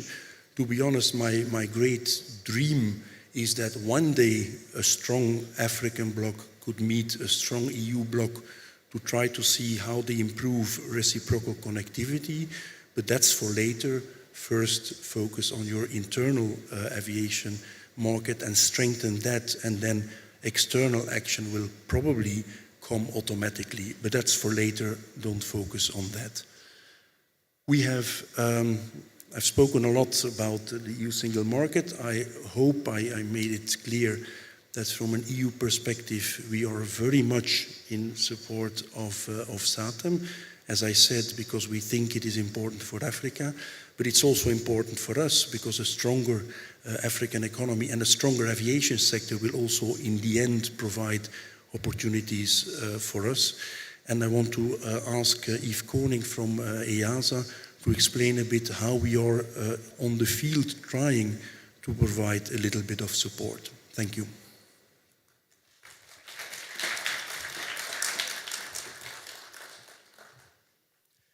Thank you, Peter. And maybe we should come back to the previous slide, which is the answer to the question. The answer is yes. Yes, the European Commission is putting some money on the table and is asking EASA to participate in the implementation of that. And we can move to the next slide. What is EASA? So EASA is the main implementing body of the European Commission. You heard Peter say for the oversight of the member states, but here I'm talking about implementing for cooperation projects. So EASA is implementing several projects throughout the world, but several also in Africa, and most of them are EU funded, and not all of them, but most of them are EU funded, and I will give an overview of that later on. As we move to the next slide, just stop for a second on the specific project to support SAATM. So the European Commission last year signed with EASA a contract, and where the purpose is really to support AFCAC in doing or in implementing SAATM as AFCAC as the executive agency. Under that project, we will make every effort to support the new endeavor of SAATM PIP, and we want to contribute to the success of that project. Of course, you all know or have heard about the SAATM being built around a Joint Prioritized Action Plan, JPAP, and we will support the different pillars of that plan. And of course, along with what the SecGen of AFCAC has said today and yesterday, we will focus on intra-Africa connectivity. And just like Peter was saying, this is the first focus that we need to work on before considering anything else beyond that. So Peter touched upon it. He said there was many things. Of course, there's more than just economic and market issues. He mentioned taxes and fiscal issues, but there's also safety, security, environment, and I'm not mentioning things that have taken place in the past. I think the political commitment is there since, let's say, 1999, 2000, So let's not mention that. And since there's several elements, and that's why the European Commission is supporting EASA or is providing money to EASA to help in Africa several aspects. And that's why we're going to move on the next slide, where, of course, there's a dedicated first project that is, next slide, please. Okay, next. Okay, there's a first dedicated project to SAATM to support AFCAC in its implementation of the SAATM project. There's also another project, and some of you here in the room, members of RSOs or regional economic communities, have heard about it, related to safety. So it's called EU Africa Safety in Aviation. So we are supporting that, and for those of you that are familiar with GPAP, pillar number 5 is dealing with safety, but also security and environment. And you can see that we have also another project that is supporting environment, not just CORSIA. There's a project targeting CORSIA per se, but there's also components of support to other domains, and we want to explore with you issues like SAF or other things. And I'm mentioning here the last line, which is not implementing by EASA, but it's funded by the EU, the European Commission, and it's the security project called CASE. And this is the second project. There was a first CASE project, and there's a second one. And I don't want to stay too long, and maybe a word of conclusion now on the next slide. 3 weeks ago, I was in Dakar for the Yamoussoukro celebration. And there was, I think, one good saying that it's time to move beyond political intention and move to concrete implementation. And I think this is the right time to do so. If I've put the picture on this slide, it's just to show the momentum. I think there is a momentum now. There is awareness that is being raised throughout Africa, where people are saying, yes, we need to do some concrete move, and I believe this is the time to do it. The SecGen earlier was mentioning she wants to have a goal at 3 years' time, 2025. We will do all our effort to support AFCAC in reaching that goal. And the last sentence, I would say that the EU, with the EASA as the implementing body, we will continue to support AFCAC in its endeavor to implement SAATM. So, next slide. I would like to thank you for your attention, and I believe we are open to questions, but I don't know if times will allow that, but I leave the Master of Ceremony decide on that. Thank you.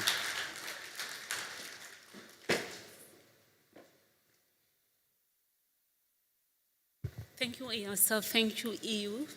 Peter, you both left us with some parting thoughts, and I thought, EASA, yours was very clear, is the moment. Peter, without putting you on the spot, yours were like, take it at ease, one step at a time, start small.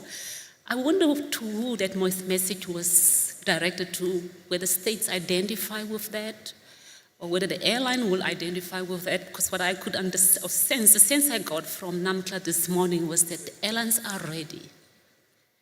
They want the equipment to be in the air. So to states, I think, or particularly the participating 17, 18 states, it would not be wise to go slow. Let's go in, let's swell our hands, let's make the environment conducive for our airlines. So without much ado, I would now move on to the second last segment of our presentation. It will be presented by AFCAC, the air transport specialist, Steve Musa.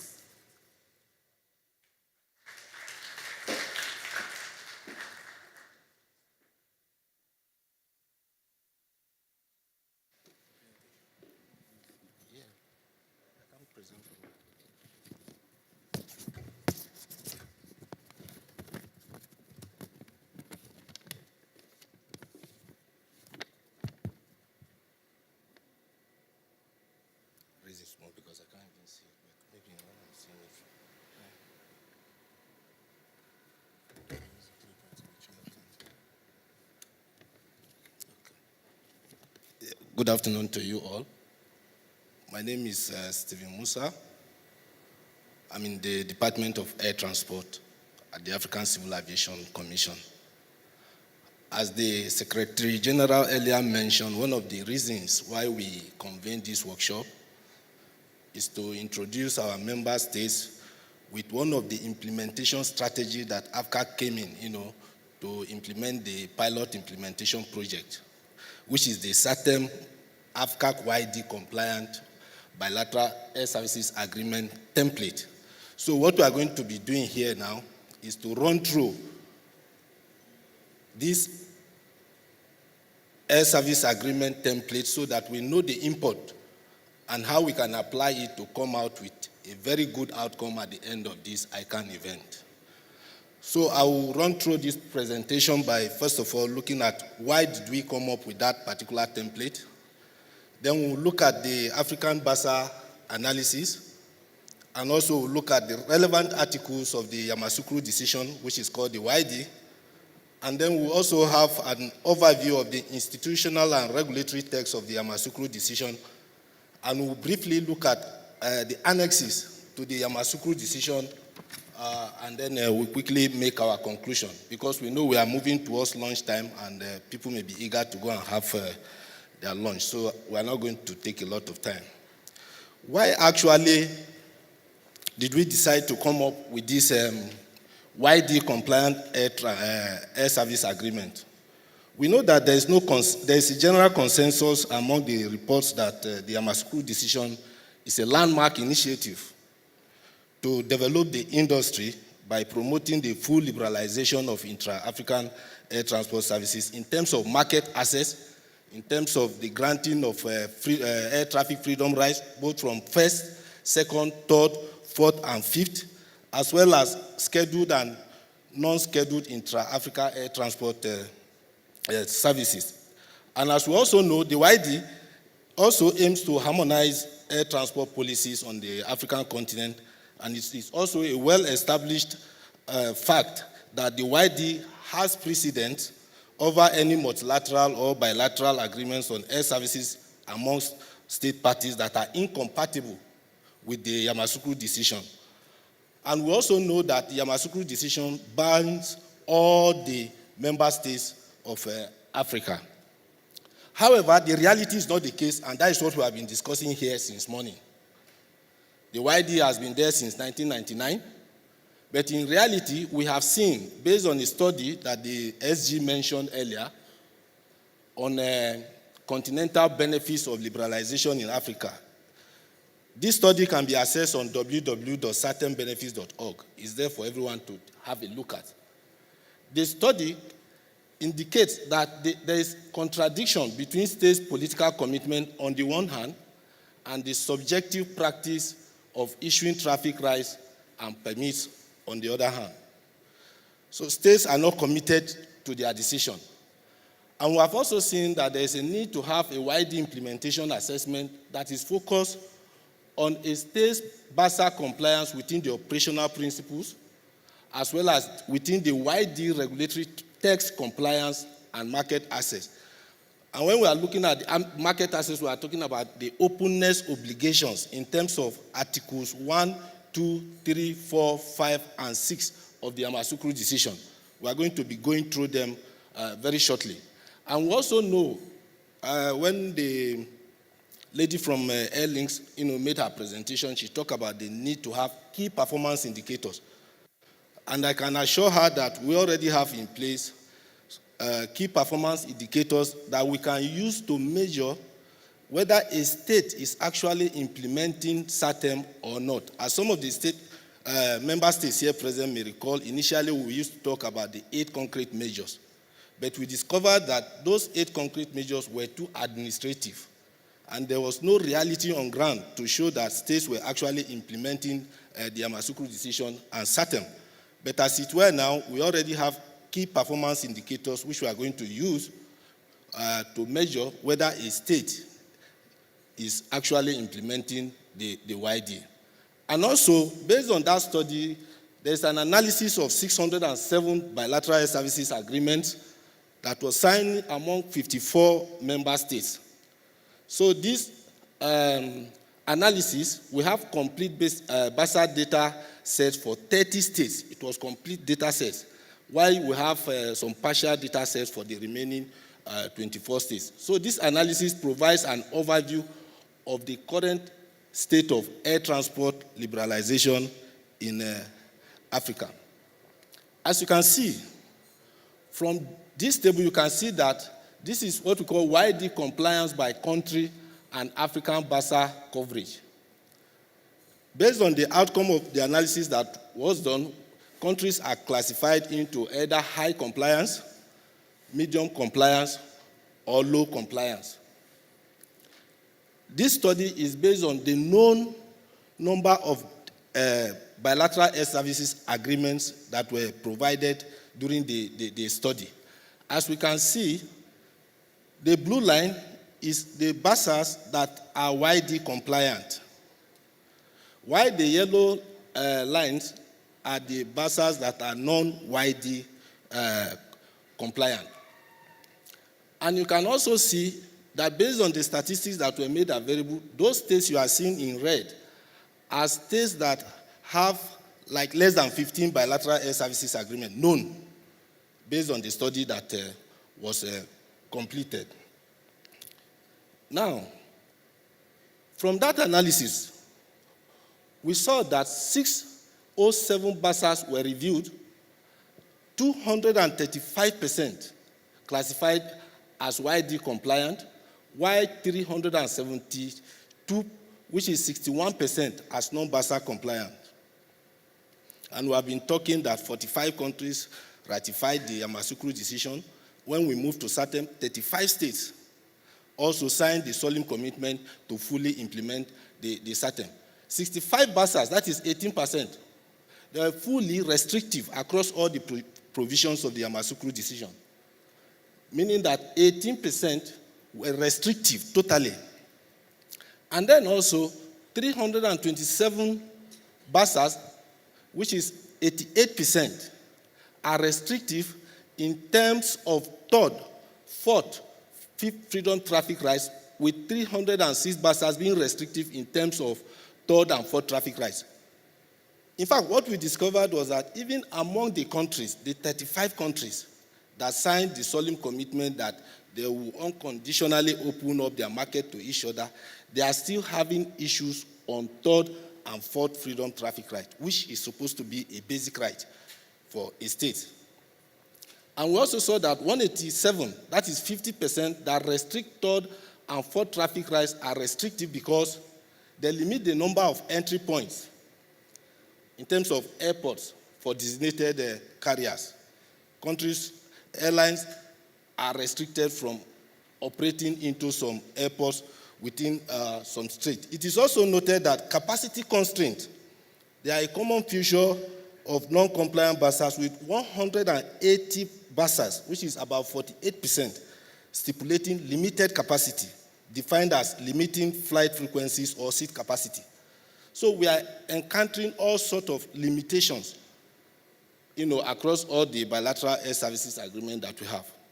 And we also saw that 70 BASAs, which is 9%, are deemed non-compliant solely because of restrictive freedom traffic rights, while a further 200 BASAs, which is 54%, include limited field freedom traffic rights as one of a multitude of restrictions. And the idea of liberalization is all about field freedom, at least. Based on the Yamoussoukro decision, it talks about granting of rights from first to the fifth freedom traffic rights. And as you can see, it was earlier presented, but it's still very important that we look at this graph seriously. The red lines, the red portion you are seeing, we have, this is the annual scheduled seats for the 5 African regions, for West Africa, Central Africa, South Africa, East Africa, and then northern part of Africa. These are the annual seats available. This was as at 2018. This study was done by the African Development Bank as at 2018, before COVID. And we saw that the annual scheduled seats available for West Africa is 9.3 million, for Central Africa 3.2, Southern Africa 9.0, Eastern Africa 12.6 million, then in the Northern region we have 5.2. But what we see here, the blue portion talks about scheduled capacity with third, fourth freedom rights granted. The yellow talks about scheduled capacity with fifth freedom rights granted, while the red portion talks about scheduled capacity without traffic rights granted. And we can see more of that within the central and the western region. What it means is that when the Secretary General made her presentation earlier, she talks about 14.9 million people trips that cannot take place due to issue of non-availability of flight cost or the convenience of those flights. And that is what you are seeing in this study. We can also see that within West and Central Africa, we have more of fifth freedom traffic rights when compared to North, East, and South. What we have in these regions is more of point-to-point operations. So there's need to accelerate the level of fifth freedom, among these regions so that we'll be able to benefit, from SAATM, which we have been talking about. But most particularly, we need to see how we can improve on this red portion as well as the white portion. We can say that, okay, within West Africa, for instance, yes, almost all the 15 ECOWAS member states, they are members of SAATM. Good. We say the fifth freedom traffic rights is higher, but yet this region has the most expensive airfare in the whole of Africa, if not in the whole world. It's more expensive to travel within West and Central Africa when compared to the other regions of Africa, meaning that there are also other challenges that must be addressed if we must benefit from SAATM implementation. So, as we said earlier, why did we develop that YD compliant template? Because that is what we really want to talk about. As we mentioned earlier, YD progressively established a liberalized intra-African aviation market and enhanced cooperation among African states. However, we must note that states retain important sovereign rights when it comes to issue of tariffs, either to increase or to decrease. When you want to increase either volume, frequency, or capacity of traffic, subject to exceptions and rules of fair competition, of course, it is the state.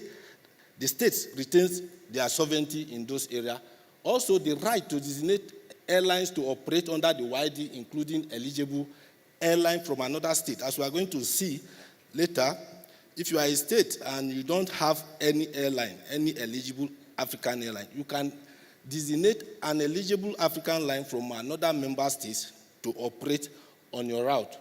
And also maintaining or developing arrangements that are more flexible than those that are contained in the Yamoussoukro decision. So we respect that, and we know that states retains their sovereignty in all these areas.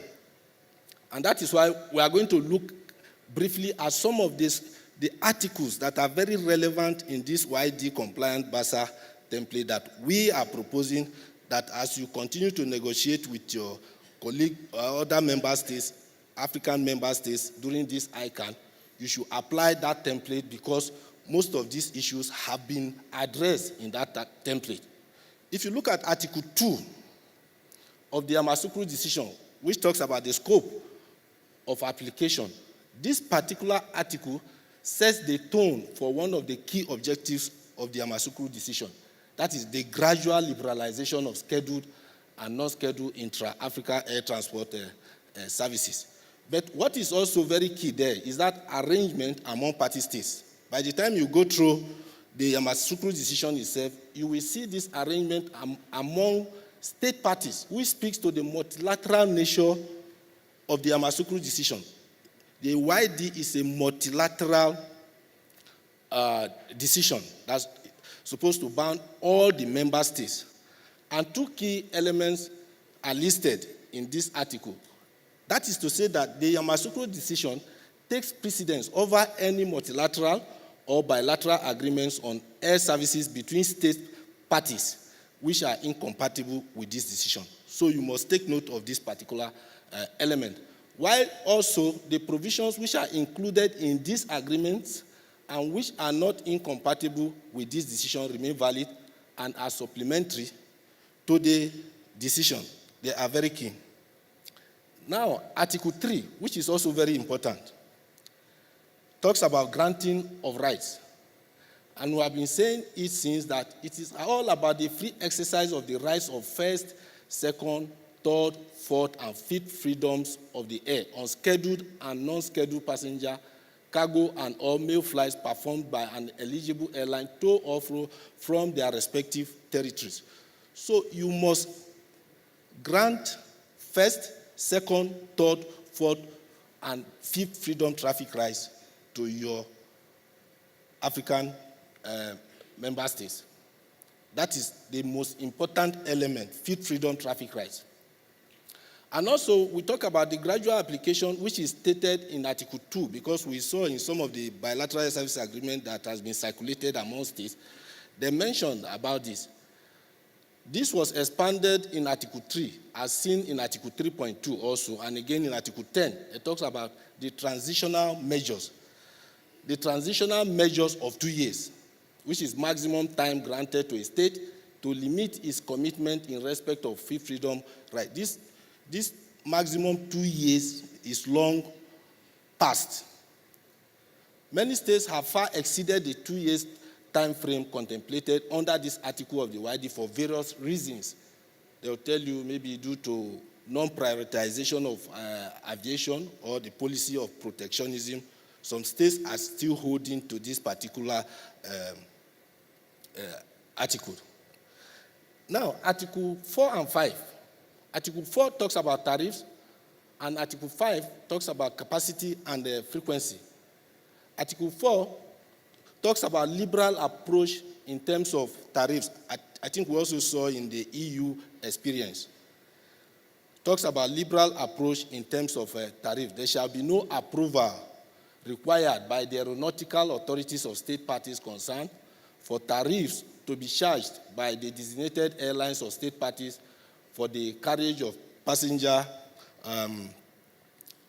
for the passage of parties concerned for tariffs to be charged by the designated airlines of state parties for the carriage of passenger, cargo, or mail. We also saw in that study that about 14% of the non-compliant buses is all about approval, double approval of tariffs, which is not supposed to be. That is why this issue has been addressed in the YD compliant BASA template. Article 5, no limit on the number of frequencies and capacity offered on air services linking any city pair combination between state parties concerned, meaning that each designated airline will be allowed to mount and operate such capacity and frequency as such airline deems appropriate. Also, no state party shall unilaterally limit the volume of traffic, the type of aircraft to be operated, or the number of flights per week, except for environmental, safety, technical, or other special consideration.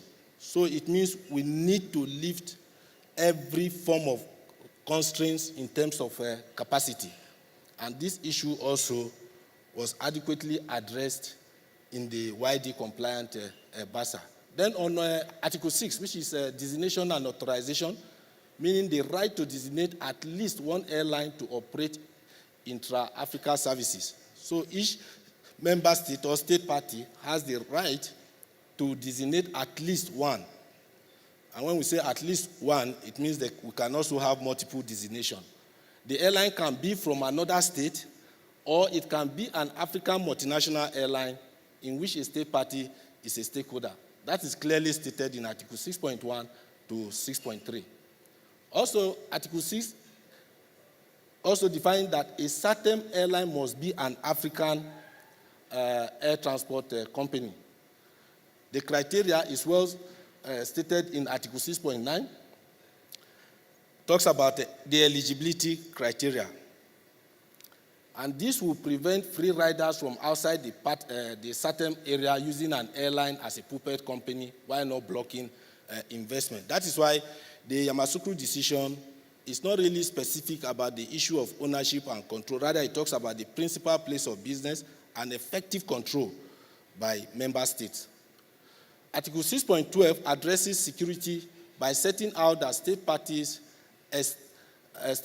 explicitly reaffirm their obligation to comply with civil aviation safety and security standards and practices.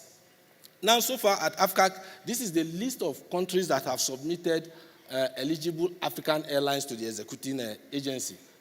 And for all member states, especially those 19 states that are involved in the PIP, you are required to forward the names or the list of all eligible airlines that you would like to designate.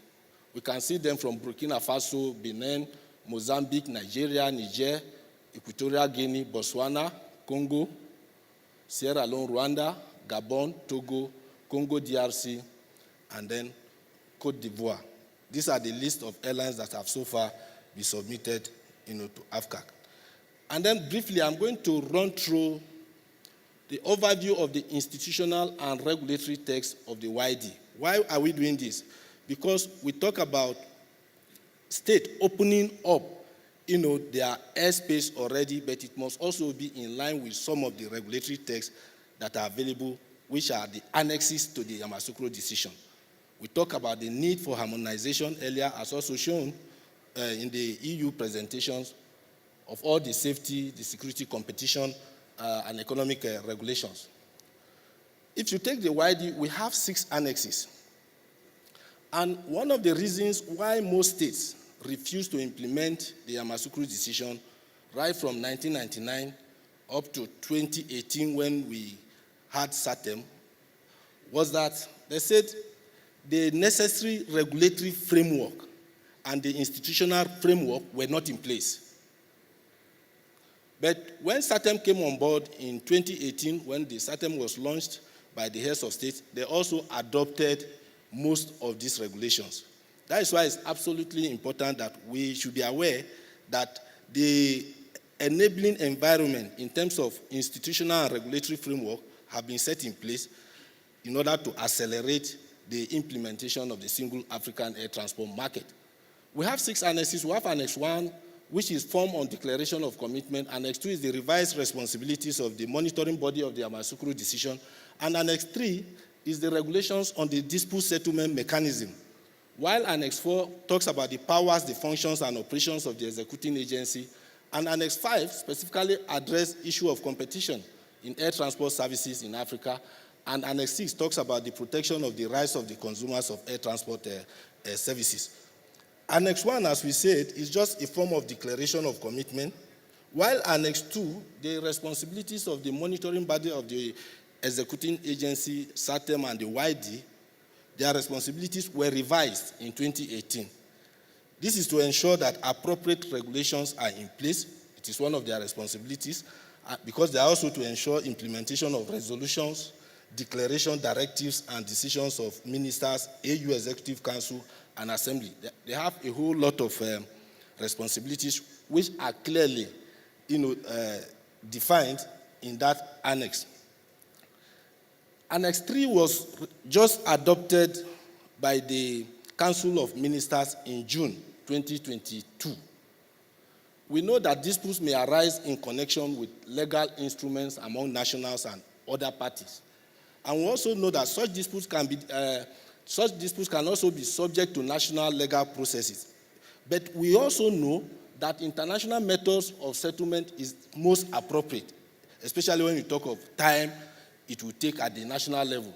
So a well-established system of adjudication that will secure consistent interpretation of the YD, its annexures, and relevant legal instrument of SAATM was recently adopted in June 2022. So we have no issue about the issue of dispute settlement mechanism. And by next quarter, first to second quarter of 2023, AFCAC has already put in place the machinery to establish the Secretariat of the Dispute Settlement Mechanism. The next annex is Annex 4. This annex clearly defines the jurisdiction and regulations that enable AFCAC to effectively manage and supervise the Yamoussoukro decision. As the SG mentioned in her presentation earlier, AFCAC was entrusted with the attributions of the executing agency of the Yamoussoukro decision in 2007. AFCAC constitution had to be revised in 2009. Even after the revision of the constitution, AFCAC could not do anything because these particular regulations that empowers it was not available, not until 2018. So we can now clearly see that there were so many limitations why the Yamoussoukro decision could not be clearly implemented by state. But in 2018, this regulation was adopted, which provides detailed rules for AFCAC as the executing agency to supervise, to manage, to formulate and enforce measures for the successful implementation of the Yamoussoukro decision. It also empowers AFCAC to formulate opinions, make decisions, guidelines and guidance materials, including clarifications of provisions of the decision and acceptable means of compliance. AFCAC can also impose sanctions and also enforce penalties. Annex 5 is the regulations on competition in air transport services in Africa. The objective of this regulation is to promote and guarantee free and fair competition in the intra-African air transport market. Because we are aware that, as we said earlier, one of the challenges or one of the reasons why most states were afraid to implement the YD is to protect their airlines. They don't want to subject their airline to competition. But we have also seen, based on the experience that was shared by the EU, that, of course, everybody benefits from even the competition that may come if we should implement SAATM. So we should look at the bigger pie. We should look at the bigger pie. Everybody is going to benefit. The scope of this regulation is for scheduled and non-scheduled intra-Africa air transport services within the separate and joint territories of REX and within African continent. And there are so many prohibited practices and agreements and decisions which are clearly articulated in the regulations. All those that negate the object of free and fair competition, those concerted practice which negatively affects liberalization, or object or effect that prevent or restrict or distort competition, they are all prohibited under these regulations. Then we now have, finally, Annex 6, which is regulations on the protection of consumers of air transport services in Africa. All we are doing is all about the consumers, the traveling public. So their interests also have to be protected. So the scope of this regulation is consumers of air transport services within Africa, and the objective is to protect the consumers against unfair treatment in the provisions of services, either by airline, by airports, or all the other service providers. And we have also so many prohibitions, such as unfair and deceptive practices, misleading advertising, failure to disclose ticket conditions, persistent boarding denials, persistent abuse of free seating policy, chronically delayed flights. All these are clearly itemized in the regulations. So what are we doing now? The stage we are now is to fully implement these regulations. The executing agency has been operationalized. So if you have any issue, you can raise it, escalate it to the executing agency. As I mentioned earlier, the dispute settlement mechanism secretariat will be put in place between the first to second quarter of next year, meaning that all the enabling environments have been put in place for the full or the acceleration of the full implementation of the single African air transport market. And for some member states that may not have any of these regulations, especially consumer protection regulation or competition regulation, you can domesticate these continental regulations, because the continental regulations supersede either the regs or the national regulations. If you don't have, you can domesticate, and if you have, there will be need, maybe probably, for you to harmonize your regulation with the continental regulations. So for those states and regional economic communities that already have this competition and consumer protection regulations in place, there is a need for them to harmonize their regulations. So on this note, I thank you for your kind attention.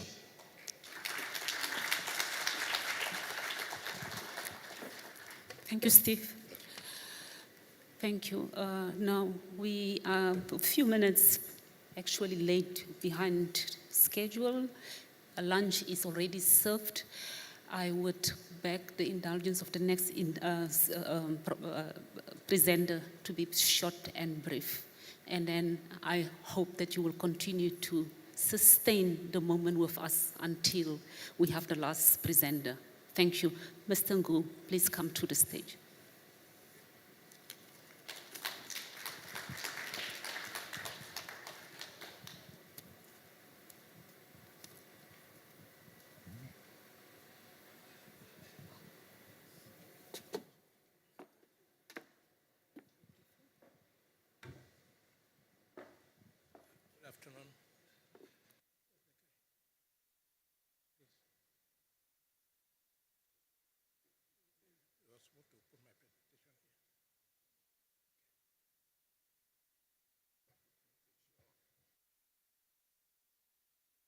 While I wait for my presentation to be put on, I've listened to most of the comments that were made during this session. I think with SAATM, we've also tried to implement it in steps, because since 2015, when the head of states declared the SAATM as a flagship project of the African Union, they intended that the SAATM should be in place by 2017. By 2017, a lot of countries were saying they were not ready. But AFCAC, in its wisdom, when Ms. Sosina was there, said, no, we can make it. So they decided that we launched SAATM in 2018, and then continue now to put all the other pieces in place. For example, the dispute settlement mechanism was also there. Some countries said, no, we cannot start without the dispute settlement mechanism, but gradually we've got those mechanisms in place. This way the technician to put my... So we've also been going through a piecemeal procedure in terms of putting SAATM in place. So I'm going to talk to you this morning, this afternoon.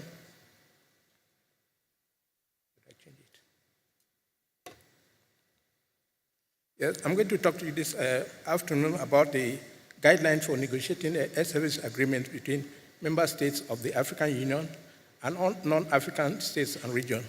I know Peter said we should focus on the internal first before we go to the outside. But I remember in 2006, when the European Union came up with the horizontal agreement, I mean, we were all in panic in Africa. We had to go to Brussels to go and understand this horizontal agreement, and we don't have any guidelines. So in the wisdom of the African Union, they felt that, it's needed that as we move to SAATM, the member states should also have something in their mind to guide them in terms of how they negotiate their BASAs with. My name is Ngwendo, and my presentation will be based on these points. I'll give you a quick background, the context and methodology, the structure of the guidelines, the main issues that were encountered in drafting the guidelines and the consultation, the legal structure of the guidelines, and the conclusions. So with establishment of the single African external market, the AU has the possibility to negotiate external service agreement as a bloc. This is possible if only we can complete and operationalize the single African external market. So the issue of dealing with the internal, we have to first of all make sure that the market is working. If the market is working, we can look outward to negotiate block agreement. Define exactly what policy is going to be, and AU must be empowered to conduct such negotiations with a clear mandate from member states. At the moment, the African Union hasn't got the mandate to negotiate BASAs with other countries. So, but in the EU has that mandate, which makes a difference. So, although these guidelines were developed for block to block, they are actually relevant to each state to use in their negotiations of agreement. Some background, since 2005, the ministers in charge of air transport have been looking at this issue. As I said, when the European came up with the horizontal agreement, Africa had to stick exactly what approach to use. So up to 2008, they came up with the interim guidelines for negotiation of SAA agreement between African states and the EU. These interim guidelines were adopted at the 11th Assembly of African Union. Now, in 2015, the AU Assembly also adopted the solemn commitment towards establishing SAATM. Now, in that adoption, it was provided, among other things, to elaborate binding guidelines for negotiation of air service agreements between member states of African Union and third-party countries. So this requirement is from the policy organs of the African Union to ensure that member states have some form of guidelines for negotiation of air service agreement. So the guidelines were developed, which focuses on negotiation with third-party countries and block of countries that constitute major markets, a form of benchmarking.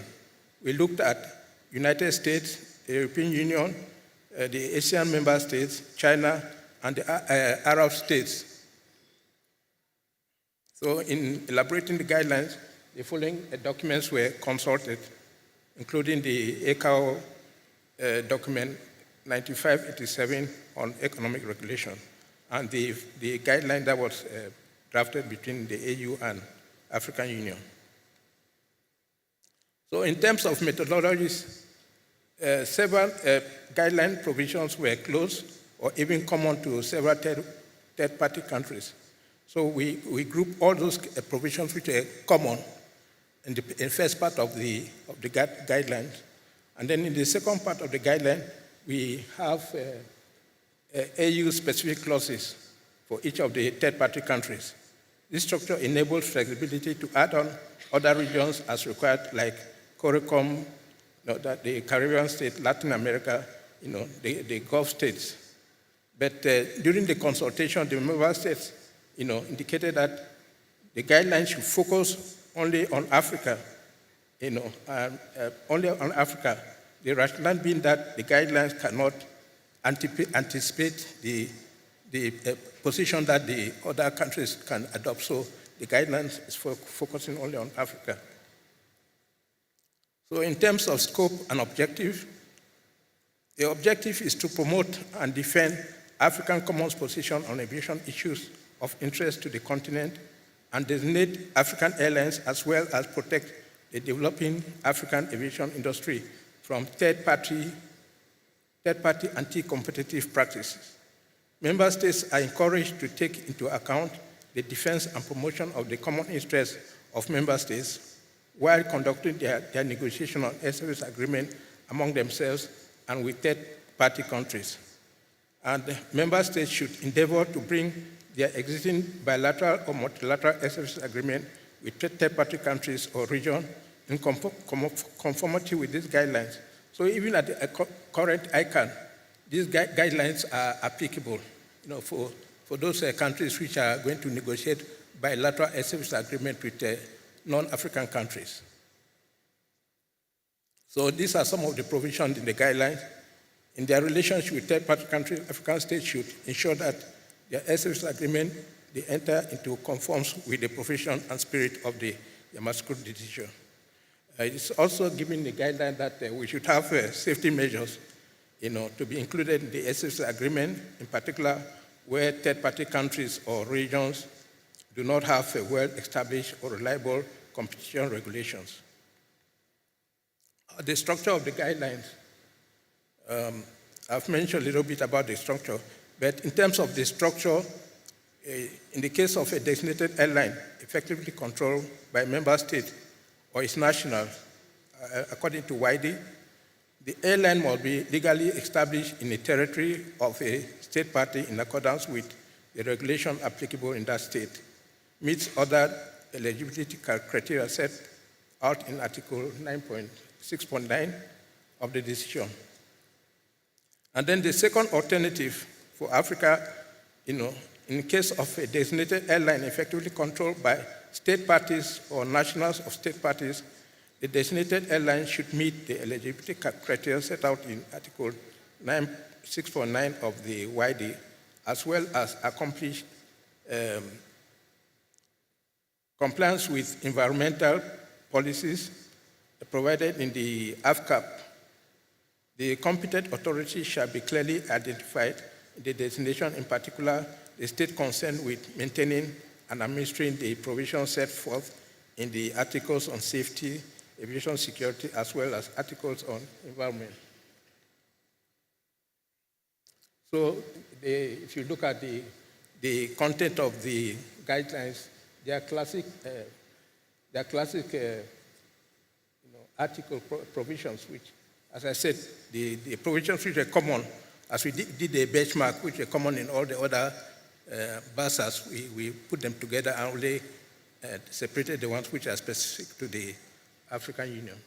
So the African Union specific clause to the guidelines states that the AU clause for inclusion in air service agreement with third-party countries and regions is specific to designation and authorization and revocation or suspension of operating authorization.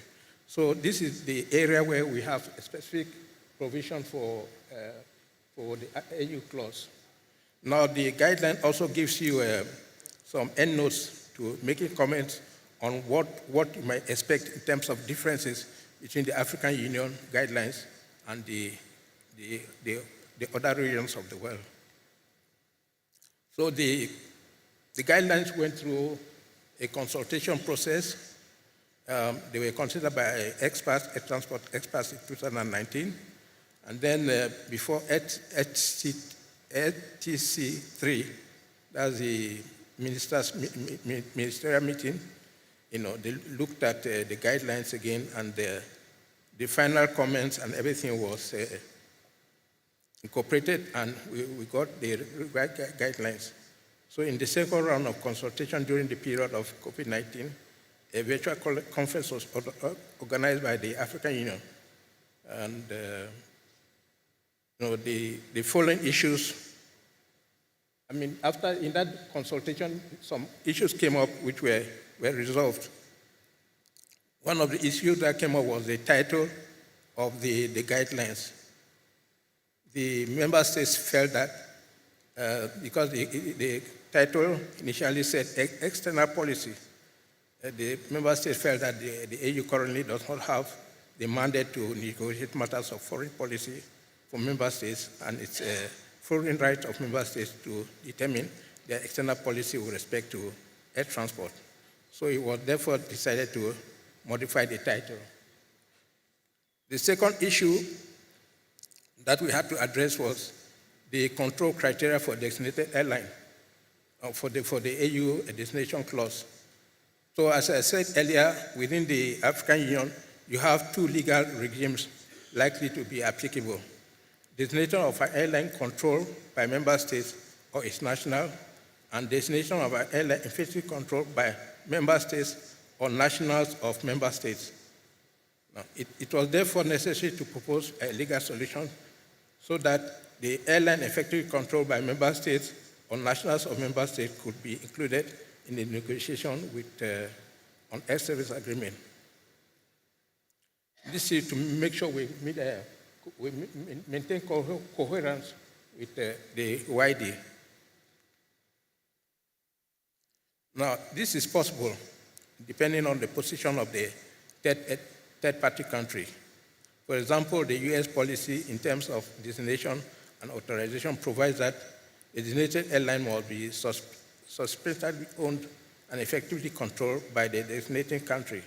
This criteria can be waived with respect to foreign airlines when countries involved accept to move towards a more liberalized agreement. On the other hand, the ASEAN member states apply an alternative criteria which provide that a designated airline is and remains substantially owned and effectively controlled by one or more ASEAN member states or its nationals. So this particular, if you are negotiating with an Asian country, you can allow you to designate an airline in Africa which is owned by African states or African nationals, for example, ASCAI, Binding and non-binding clauses. And initially, if you saw the title said development of binding clauses. When the expert met, they felt that they would not like binding clauses for the time being, so the word binding clauses was removed from the title. Sanctions for non-compliance with the guidelines. The initial guidelines that were developed also had sanctions in case of non-compliance. Again, the experts felt that this was an infringement on the state sovereignty. So it was recommended that we limit all sanctions in the guidelines. Instead, the guidelines should just seek to be guidelines.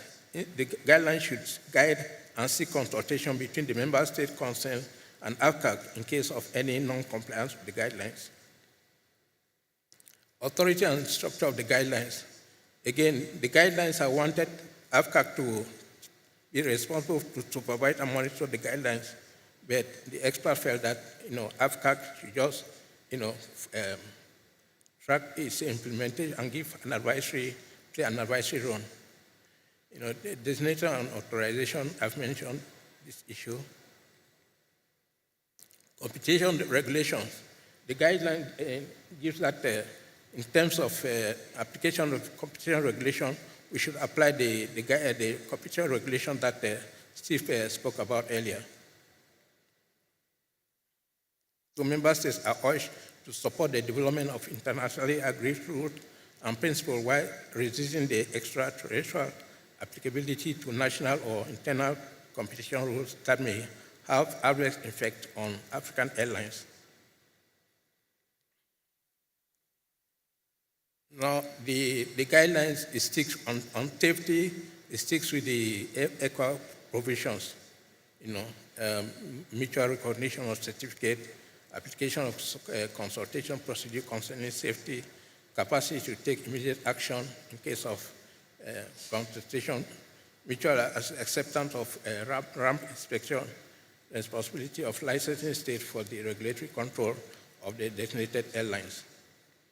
So these are the guidelines recommend maintaining ECHO provisions on safety and on tariff with respect to tariffs.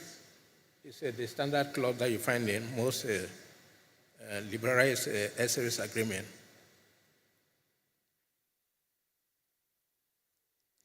Usual charges, the guidelines recommend member states to ensure the implementation of ECHO policies on usual charges.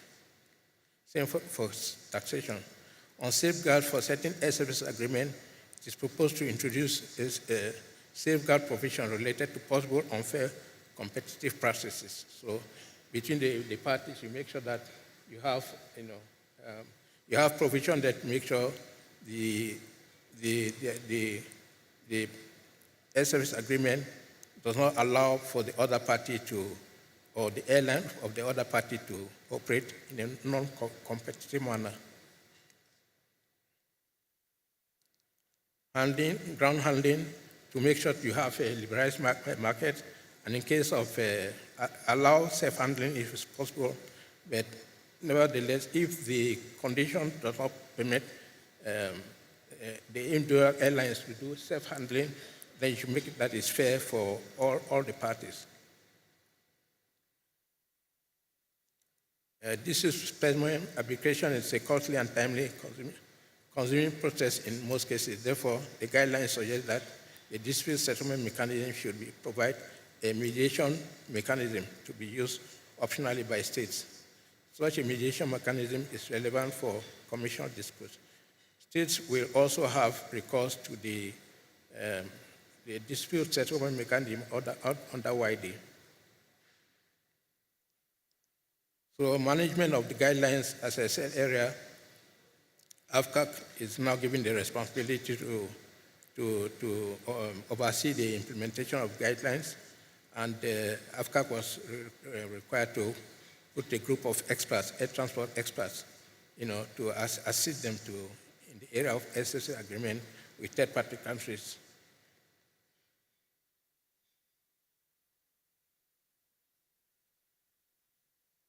So in terms of conclusion, the establishment of the SAATM offers SAATM member states the opportunity to negotiate air service agreements as a bloc with third-party countries or regions. This has the potential to deliver significant added value over bilateral air service agreement. The guideline provides a common framework to be applied by member states in such negotiation. However, to enable member states to implement the guidelines without involving AFCAC or other parties, it's recommended to develop an air service agreement template as an annexus to the guidelines. So in conclusion also, the SCC, the policy organ of the AU, has already adopted these guidelines, and the executive agency is required to monitor the use of these guidelines and establish a subcommittee of African air transport legal experts to follow up its implementation. So briefly, that's what I wanted to share with you concerning the guidelines. Thank you.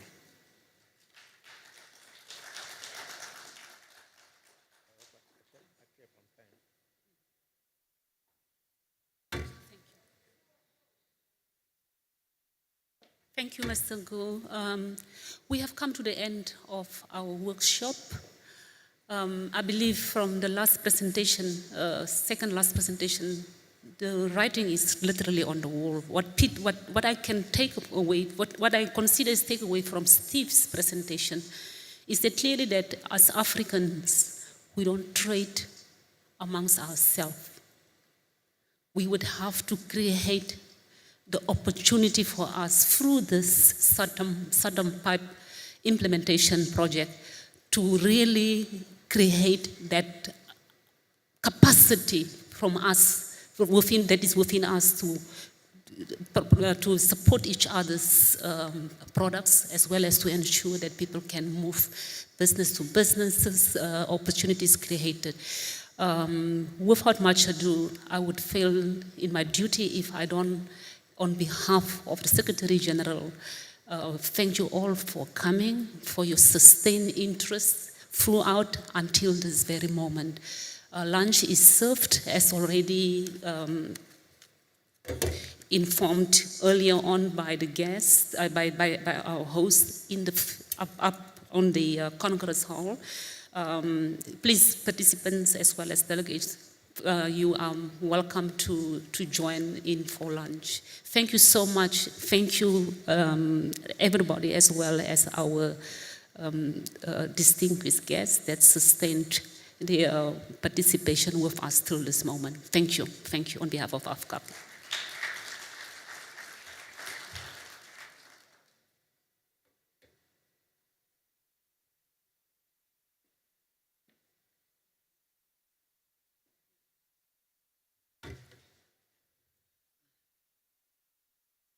Proceed to the lunchroom.